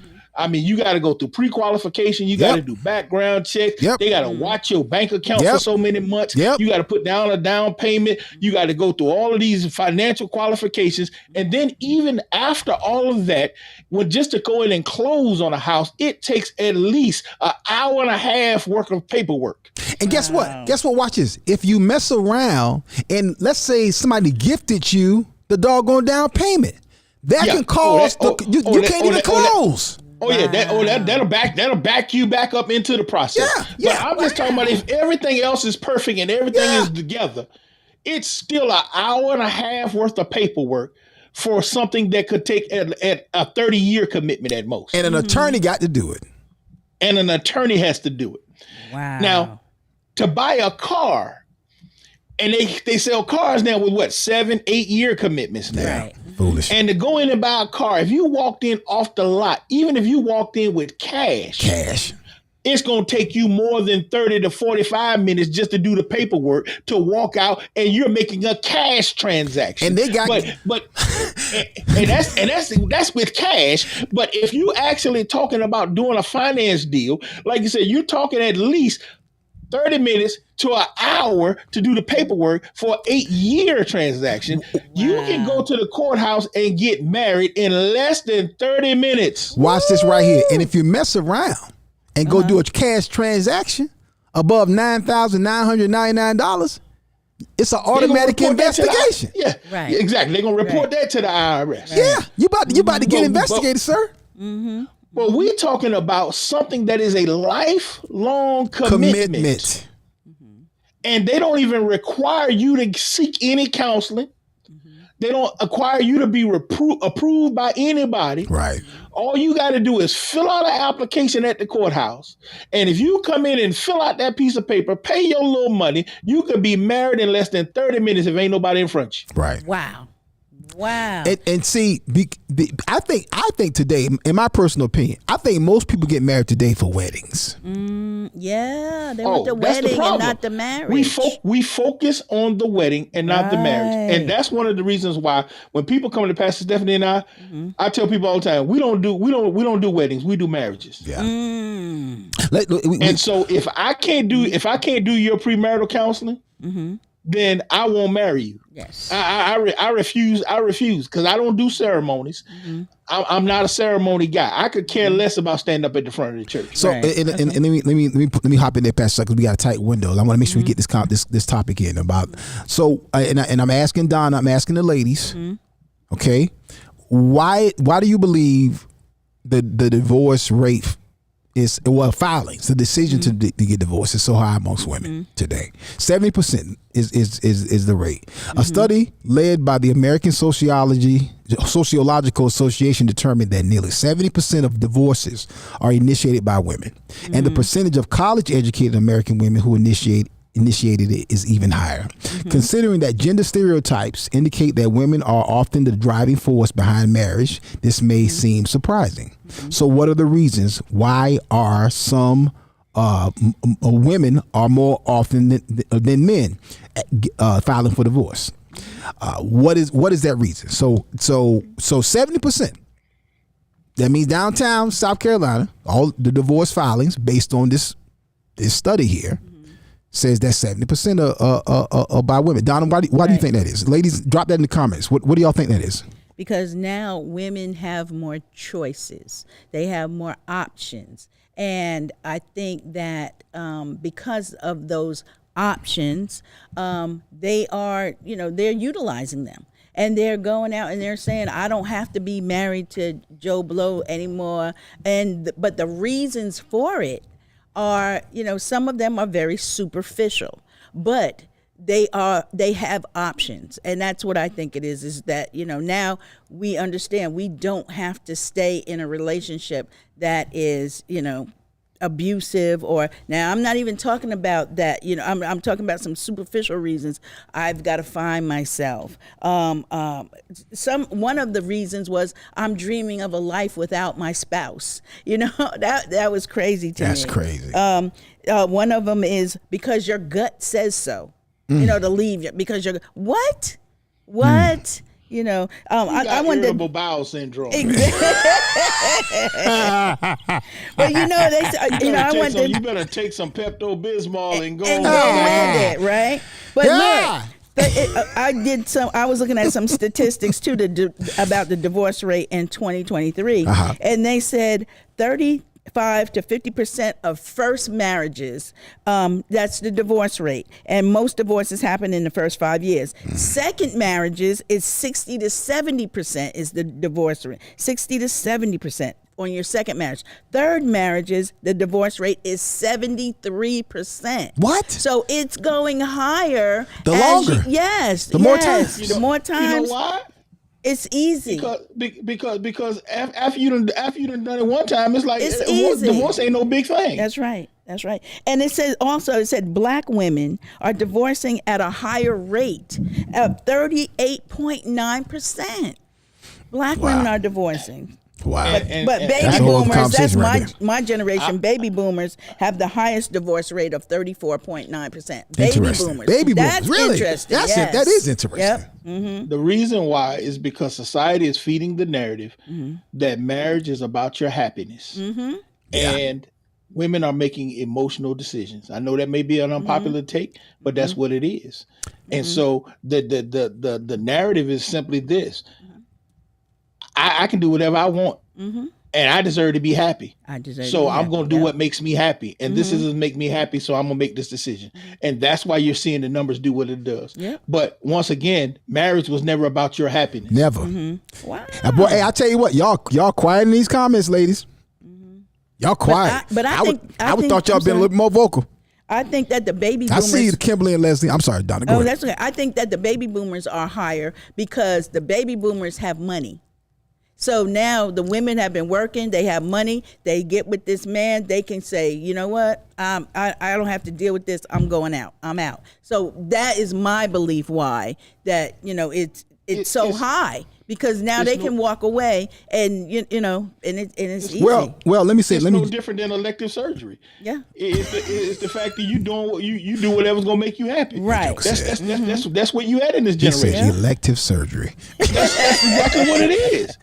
That's exactly what it is. You ain't really got to get your tooth put out. It's the fact of the matter is, if you don't like the way your midsection look, you like, well, I got the money. I'll go get it changed. I'm not gonna do the work to change it. I'm not gonna do the work to make it better.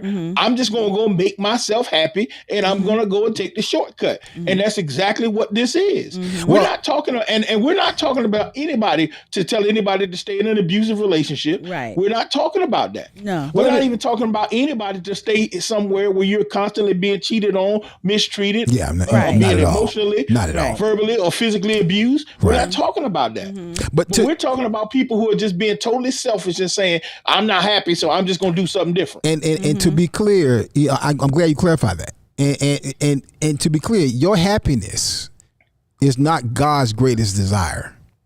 And your happiness is not a reason to exit a relationship. I believe today, I want to make sure I get this in.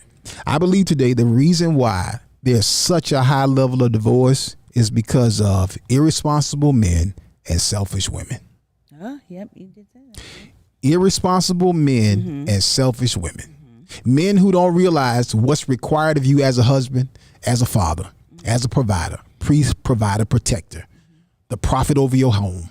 You don't realize what God requires of you to walk in that office of husband, the office of father, the office of leader.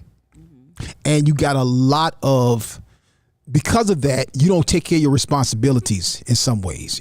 You shuck certain responsibilities. And because of that, you couple that with a self-absorbed, selfish female, and you're going to have a broken family. So you got a woman who is concerned about her happiness, who is watching other women who seem like they're killing it. Let me tell y'all something. Do me a favor, Jaleel, because we're probably going to use this again. Take the Cash App down. Take the Healthy Laughter sponsor by down. Take this down. Because I'm going to say something right here that's probably going to be a problem. But I'm going to say it. I'm going to say it. Don't get mad at me.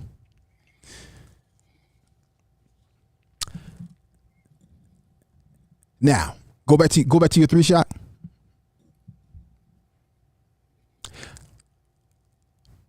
Single black women are good for business.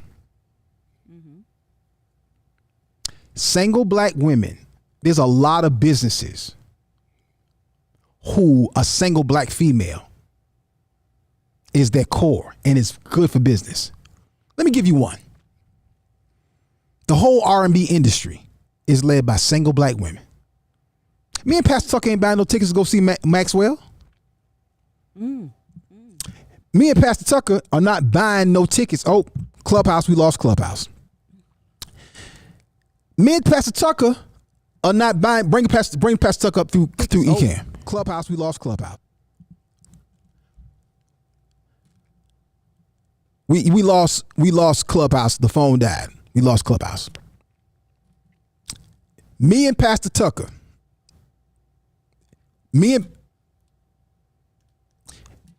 Pastor Tucker and I are not the core audience for R&B. We're not buying these tickets. If you look at who's going to Vegas and spending money on plane tickets, hotel rooms, and liquor, it's single black women. If guess what? Unissa can't come tell me she flying to Vegas with her girlfriends to go see Usher. Oh, heaven no. No, you're not. You're not going to see, no. Usher got strippers on a pole dropping from the ceiling. What the heck? A married woman got the nerve to go see Usher out here wilding out. You're going to see a guy who's singing songs about getting his baby mama pregnant. But you can do that when you have discretion because you have no one to answer to. Now, that's hard conversation right there. America loves the fact that black women lead the house and make all the financial decisions. So you make the credit card decisions, the car decisions, the tire decisions, the home mortgage decisions. Yep. You make all the decisions in the house. Guess what? Just being real, women oftentimes make more decisions based on feelings and emotions, based on facts and logic. Just a fact. Don't get mad at me. And America preys upon that. So single black women are big business. Okay, let me go a little bit harder. Single black women, oftentimes, if you look at the social media feed, is focused on things that make me feel a certain way. What is the whole concept of comfort food? Food that makes me feel comfortable. But comfort food oftentimes gives me heart disease, diabetes, cancer, and all kind of other sicknesses. True. So your husband might say, hey, you don't need to be eating that. And maybe he might not. But if your husband says that, that could be a help to you. Oh, I know I'm in deep water right now, but I'm out here right now. We might as well keep going. At the end of the day, America and the system, it's beneficial to the system for black women to be single. And if nobody can't tell you nothing, you're going to be single. If nobody can't give you another perspective, you're going to be single. And if you don't want to listen to nobody else or to consider somebody else's point of view, you need not get married. And what happens is the enemy then takes advantage of the family. And it creates a cycle. So you may say, well, these men ain't this and these men ain't that. Well, one of the reasons why a lot of men are very irresponsible today is because, as Donna said just now, the baby boomer generation is the leading generations getting divorced. Who is the sons and daughters of the baby generation? Generation X and Generation Z. So these jokers, and why?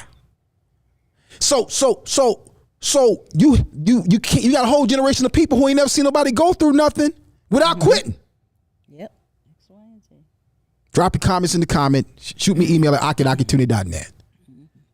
So you think you think you supposed to stay in a marriage because you happy, and people demonize women and men, oftentimes women, because they stay. My grandma stayed in a marriage. I wouldn't be no fool like that. Was your grandma a fool for staying in a marriage? Was your grandma a fool because she stayed with Rufus? Was that the case? Or are you a fool for leaving a good man in a relationship? Hold on. Last thing I'll tell you is this right here. Here's the okie doke.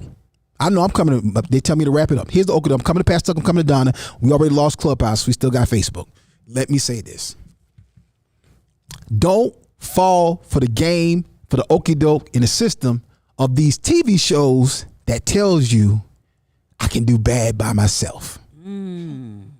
Don't fall for the okie doke in the game for these movies that tell you that make a great show or a rosy picture of you being single. Watch this right here. Here's a movie, big movie in the 1990s, and people still reference it to this day. How Stella Got Her Groove Back. A movie about a sister who goes on vacation.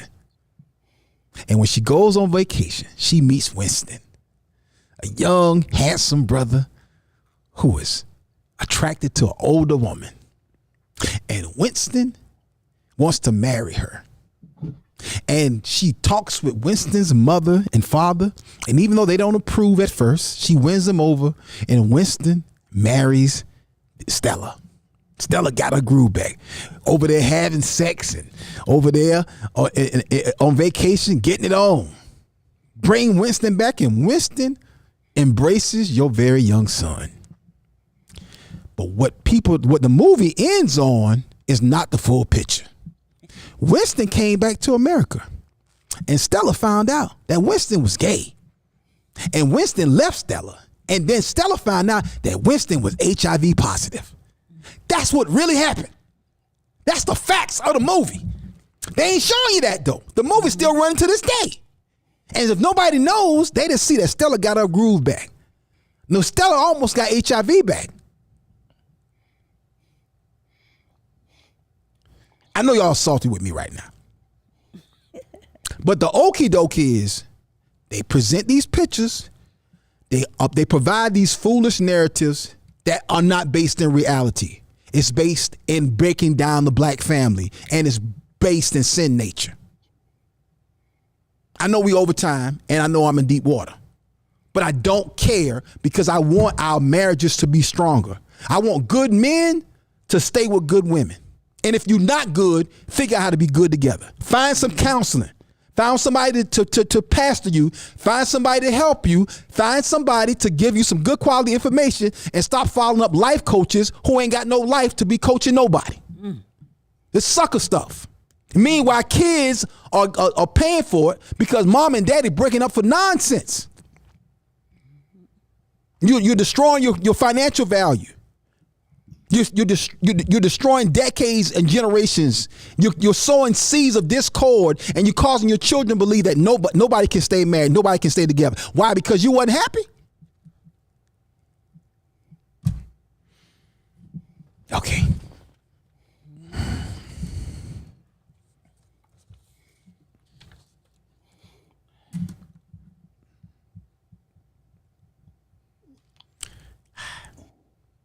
I didn't pass the got tuck. Down off the soapbox, and I'm sorry.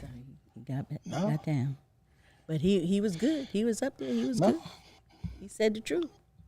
No, you telling it. I'm telling it. Most people don't even realize that this is this was a formulated, calculated agenda you go back and you talk about those baby boomers. You go back to the New Deal, FDR's New Deal. They had social workers that would literally go around to houses at night to make sure that there was no man in the house, checking under the bed for shoes. Yep. That's right. That's right. I remember it. I And remember because that. of that, Wow. and because of that, you would have dudes that would have 2 and 3 women because he knew he couldn't stay in a civil. That it developed this culture. Yep. This culture was born and bred out of the government's desire to destroy the black family because the black family during the civil rights movement was declared public enemy number 1. Yep. Isn't that something? Because it literally created stability and strength. And so they figured out that there had to be a way to destroy this particular entity, this institution. And we have bought into it hook, line, and sinker where they don't even have to do anything anymore. Nope. And the sad thing is, when you talked about those two things, you said that selfish women and irresponsible men. And the reason why that's a problem is because both of those things are easily solved with counseling, with premarital counseling. Before you come together, there needs to be somebody that challenges you to find out, are you prepared and equipped to let you know what is going to be required? Because the reason why you have irresponsible men is because men don't know what's required to be a man, a husband, and a father.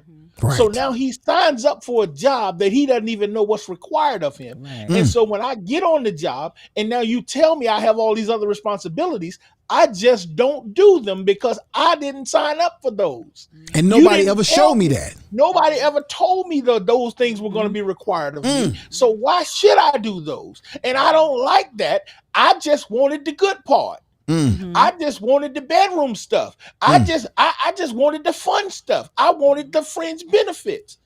I wanted to pay, but I didn't want to work. And so why should I? Because you didn't give me the full job description. And so now you got this young lady over here going, hey, I'm not getting the benefits because all you showed me was the brochure, but you didn't give me the job description. And so now I feel like I've been sold a raw deal. Jesus. And so that's why premarital counseling is so important. You know, it's something, you know, and I've never been one to self-promote, but this is one of the reasons why Pastor Stephanie and I wrote the book, The Two Shall Become One Flesh. Yeah. Because we have done premarital counseling for so many couples over the past 20 years. And we got to the point where we were doing premarital counseling for couples that we don't even marry, for people that didn't belong to our church. And I recognize that marriages fail because, for one, so many couples don't get it. 2, because there are a lot of pastors who are ill-equipped for it. Yeah. They may be an awesome man and woman of God, but their marriage is struggling. So they can't counsel nobody else in that particular area. Yeah. And so because of that, we put a book together that basically encompassed our premarital counseling so that at least if you knew somebody who wasn't actively in somebody's church, that wasn't submitted to some man and woman of God, that at least they would have the information. Yeah. That they would have what they needed so that they could not go in here and say, nobody gave me an instruction manual. Because when you go out there and buy a new car off the lot, there's a book this thick in the glove box. That shows you how to change fuses. That shows you where the light bulbs go. It shows you how to set the timer on the clock on the radio in the car. Everything about that vehicle, how to put windshield wiper fluid in there, it's in there. But you go and sign up, and that's a car that's only going to last you so many miles that you probably going to trade it in before you get tired of it. Yep. And now, but you've gone and signed up for a marriage, a relationship that's supposed to be here for the rest of your life, and nobody gives you any information. They barely give you a certificate that you can put in a frame to say when you got married. And you're supposed to go in here and just figure it out. And we don't wonder why people are walking away quitting. This is the most important, the most difficult relationship of your entire life. And they got books that they sell all the time. what they expect when you're expecting. They tell you how to be pregnant. Watch this. Not how to get pregnant, how to be pregnant. A woman, once she's pregnant, she's going to be pregnant regardless. But they trying to tell you what to expect so that you know how the experience is going to go. They got a book this thick to explain to you what to expect during the process. It's going to happen whether you know it or not. But they just want you to be comfortable in the process so that you don't get stressed out in the process, because stress is going to make that process bad. But you don't, and you go buy those books by the droves. Right. That's right. But when you get married, you just go out here, I'm going to wing it. And you winging it and taking information from the worst sources. People reality who ain't been shows. Blogs and marriages failed. I mean, it's crazy the stuff people listen to. Some of these dudes and listen to these wild cats out here on YouTube giving this horrible advice. I'm like, man, somebody go over there and punch him in the face. Stuff. He going on away from here, but he was out here telling folks stuff about relationships and won't married to a cat. Man, that's my whole thing. How do you take marital advice from somebody who ain't got no success in it? You wouldn't take financial advice from. You wouldn't sit down with a financial advisor who got a raggedy portfolio, who ain't got no money. You ain't. They got that guy at the stoplight with the sign say, yeah, we'll work for food. On the cardboard sign. You ain't out there asking him what to invest in. Hey man, look at this right. What you think about this right here? This LG stock. What you think about that? You think that's gonna go up or down? Yeah. That's what you doing? Hey bro, I need to diversify my 401k. What you think? You ain't asking him that. Do you think I can pull this out of this fund without any penalties? Hey, bro, excuse me, sir. Hey, yeah, I got a couple dollars for you. But what you think about me refinancing my mortgage? Right now in this current market, that's not what you're doing. I don't think that'd be a good idea right now, but appreciate the $2, bro. And we're talking about, we are talking a lot about the man's part, but the women part, they can be just as much at fault for marrying for money, for looks, for status, for just having the wedding. Yeah. But they're not looking at what that beyond the wedding, beyond all those thousands of dollars that you put yourself in debt. Right. Beyond that day, what it takes to be married, to stay married. Because a lot of people, we looking at the divorce rate. Now they did say that the divorce rate was going down. However, that's according to the National Center of praise God for that. Health Statistics, they're going down. Praise God. But the highest states are Nevada, Oklahoma, and Wyoming. Now, that I was thinking it was going to be like maybe New York, LA, but no, it's the Midwest states have the highest degrees of the divorce rate. Nevada is crazy. You can get a quicker divorce in Nevada. That's probably why. Easy. Yeah. Easy. Yep. But Wyoming is also a state where that's a lot of rich folks that go to Wyoming, and a lot of their second homes, a lot of their vacation homes are in Wyoming. So it's a joke that Wyoming, I think is it Wyoming is the place where billionaires go to hide from millionaires. Yeah. Wow. So that's that Calabasas money out there, ain't it? Yeah. So you talking about a whole different financial demographic. But let's, and we know we over, so let's go ahead and land. It's 12-12, but let's go ahead and land. But let me say this to you. I kind of went hard with the whole situation concerning ladies. And I said that I approached that because it's so many women getting divorced, and I also say that because y'all, you got to see this thing 20 years down the road, y'all. You got to think about this thing 20 years down the road. You got to think about this thing 30 years down the road. I'm making decisions right now based on emotions, but what about when I'm 87? What are the repercussions of this decision at 87? What are my children going? What state are they going to be? Like one of the. See, let me tell y'all something, man. Some of the responsibility that is upon children is supposed to be upon spouses. Oh yes. So because because some men and women are not in their rightful places. There's responsibilities that children have to pick up that were supposed to be picked up by dad. There's some responsibilities that your son got to sweep in there, your daughter got to sweep in there and take care of that was supposed to be picked up by your wife. But because they're not there, and maybe some people legitimately like that. Some people pass and die. I'm not talking about that. Some people ain't there because some folks, if you really want to be honest, you by yourself and you older because you ain't know how to talk to nobody. Keep telling your uncle or your auntie ain't gonna tell you that. Son, I just ain't know. I had a foul mouth. I ain't know how to talk to nobody. And because of that, I'm by myself. So what I'm saying to y'all, and so that's the long game. But here's the short game, y'all. Ladies, don't fall for the okie doke. Man, Usher sold out there in Vegas.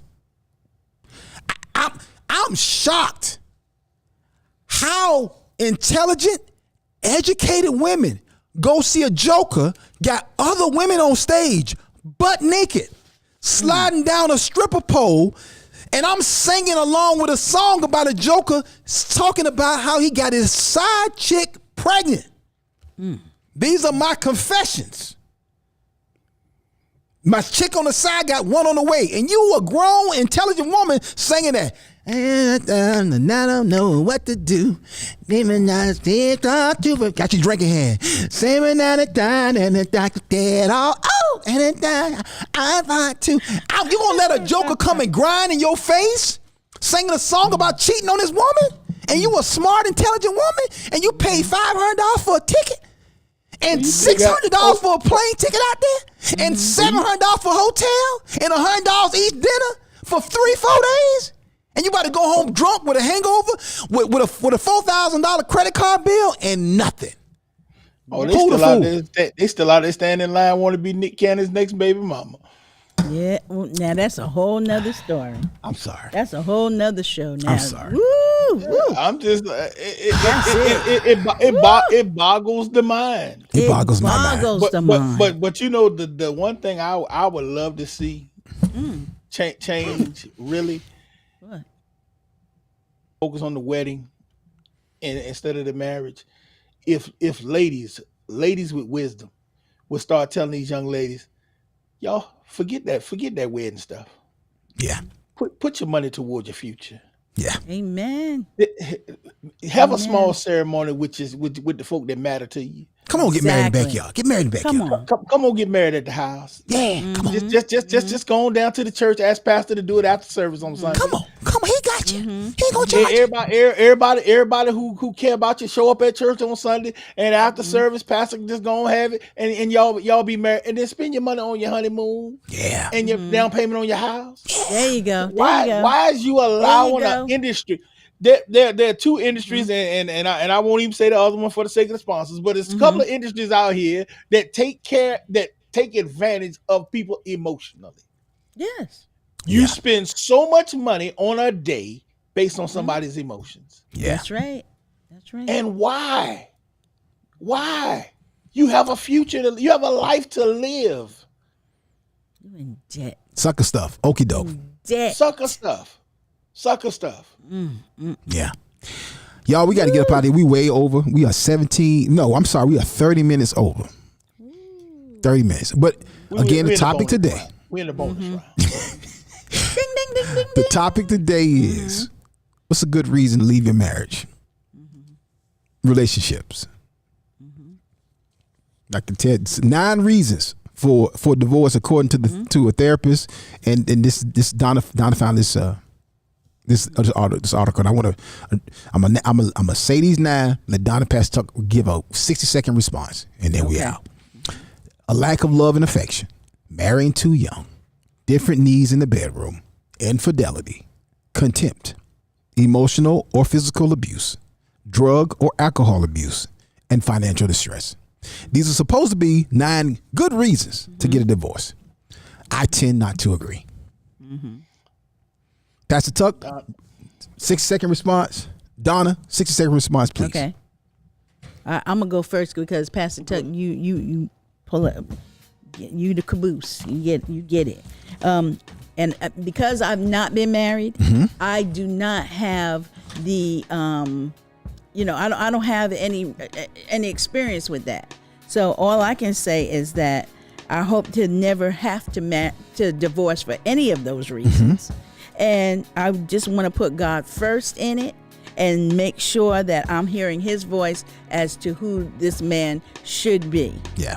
Or who this man is. But there are some reasons on there that definitely, it is consideration for you too, to leave the relationship for your safety. When it comes to your personal safety, then you may have a good reason to get out of that because it is coming to your safety. But because if you just, because you wake up one day and say, oh, I just don't like him anymore. Right. Not a good reason. Not a good reason. Yeah. Pastor Tuck, go ahead and respond to that list of those 9 reasons right there that were given for divorce. All of those reasons, to be honest, God can heal any of those. And I agree with Donna. Like I said, that there are times where you may need to lead a relationship for your safety, even trusting God to heal the relationship. There may be times where you need to leave for a period for your safety. Right. And that's still trusting God to heal it. And if he doesn't heal it, God may instruct you that you have to leave. Yeah. And that's not telling anybody that even that situation may turn, because you can't change anybody else's will or desire, but God can change anybody, and that's still under God, not you. Right. But the only reason I tell you that's a valid reason to leave a marriage is death, because that's the only one he gave. Ooh. Wow, that ain't even on the reason. That should be number 10. Death. Because the vows say, "Till death do we part." That's it. Yep. That's what it says. Yes, Pastor. All right, y'all. Yes. Listen, we gotta have a part 2 of this. Oh yeah. We done kicked up a lot of dust today, and we don't have time to sell it all. Listen, y'all. Healthy Laughter season has officially kicked off. This weekend, it is going down right here at our WF Media Studios. It's the Healthy Laughter Power Walk weekend, and of course, there's a comedy showcase. And next week, it is our Healthy Laughter Outdoor Festival, along with a comedy showcase. And on September 23rd, we're filming our Healthy Laughter television series. We're beginning to rolling cameras for the first time on our first special, Healthy Laughter. Listen, free biometric health screenings, live music and vendors, exercise demonstrations, free healthy eats, cuisine samples, barrier vaccine, free vaccine clinic, gift card giveaways, early detection for chronic medical diseases. Listen, y'all, make sure y'all in the house. Bring somebody out that you want to get screened. Thank you to our sponsors, Wellsprings Family Medicine.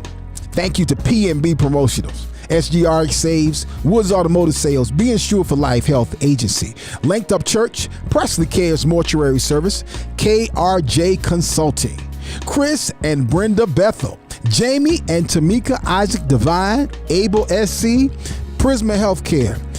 Thank you to all of our sponsors and partners for supporting us on Healthy Laughter.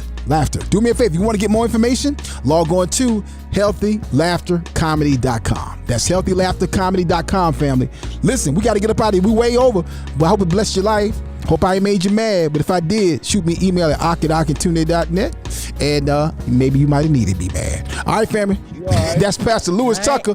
Join us this Sunday, 12:15 on the My Church channel as we celebrate Pastor Lewis Tucker's 20th anniversary, y'all. Yes. Come on through and join us, and make sure you celebrate, sow a seed, and celebrate this brother who's been faithful in ministry and been faithful to so many.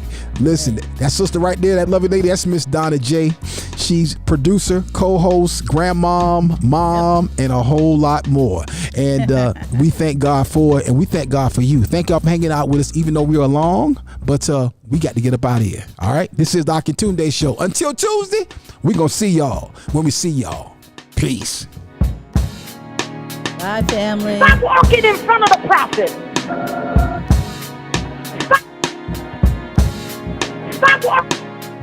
Stop walking in front of the prophet.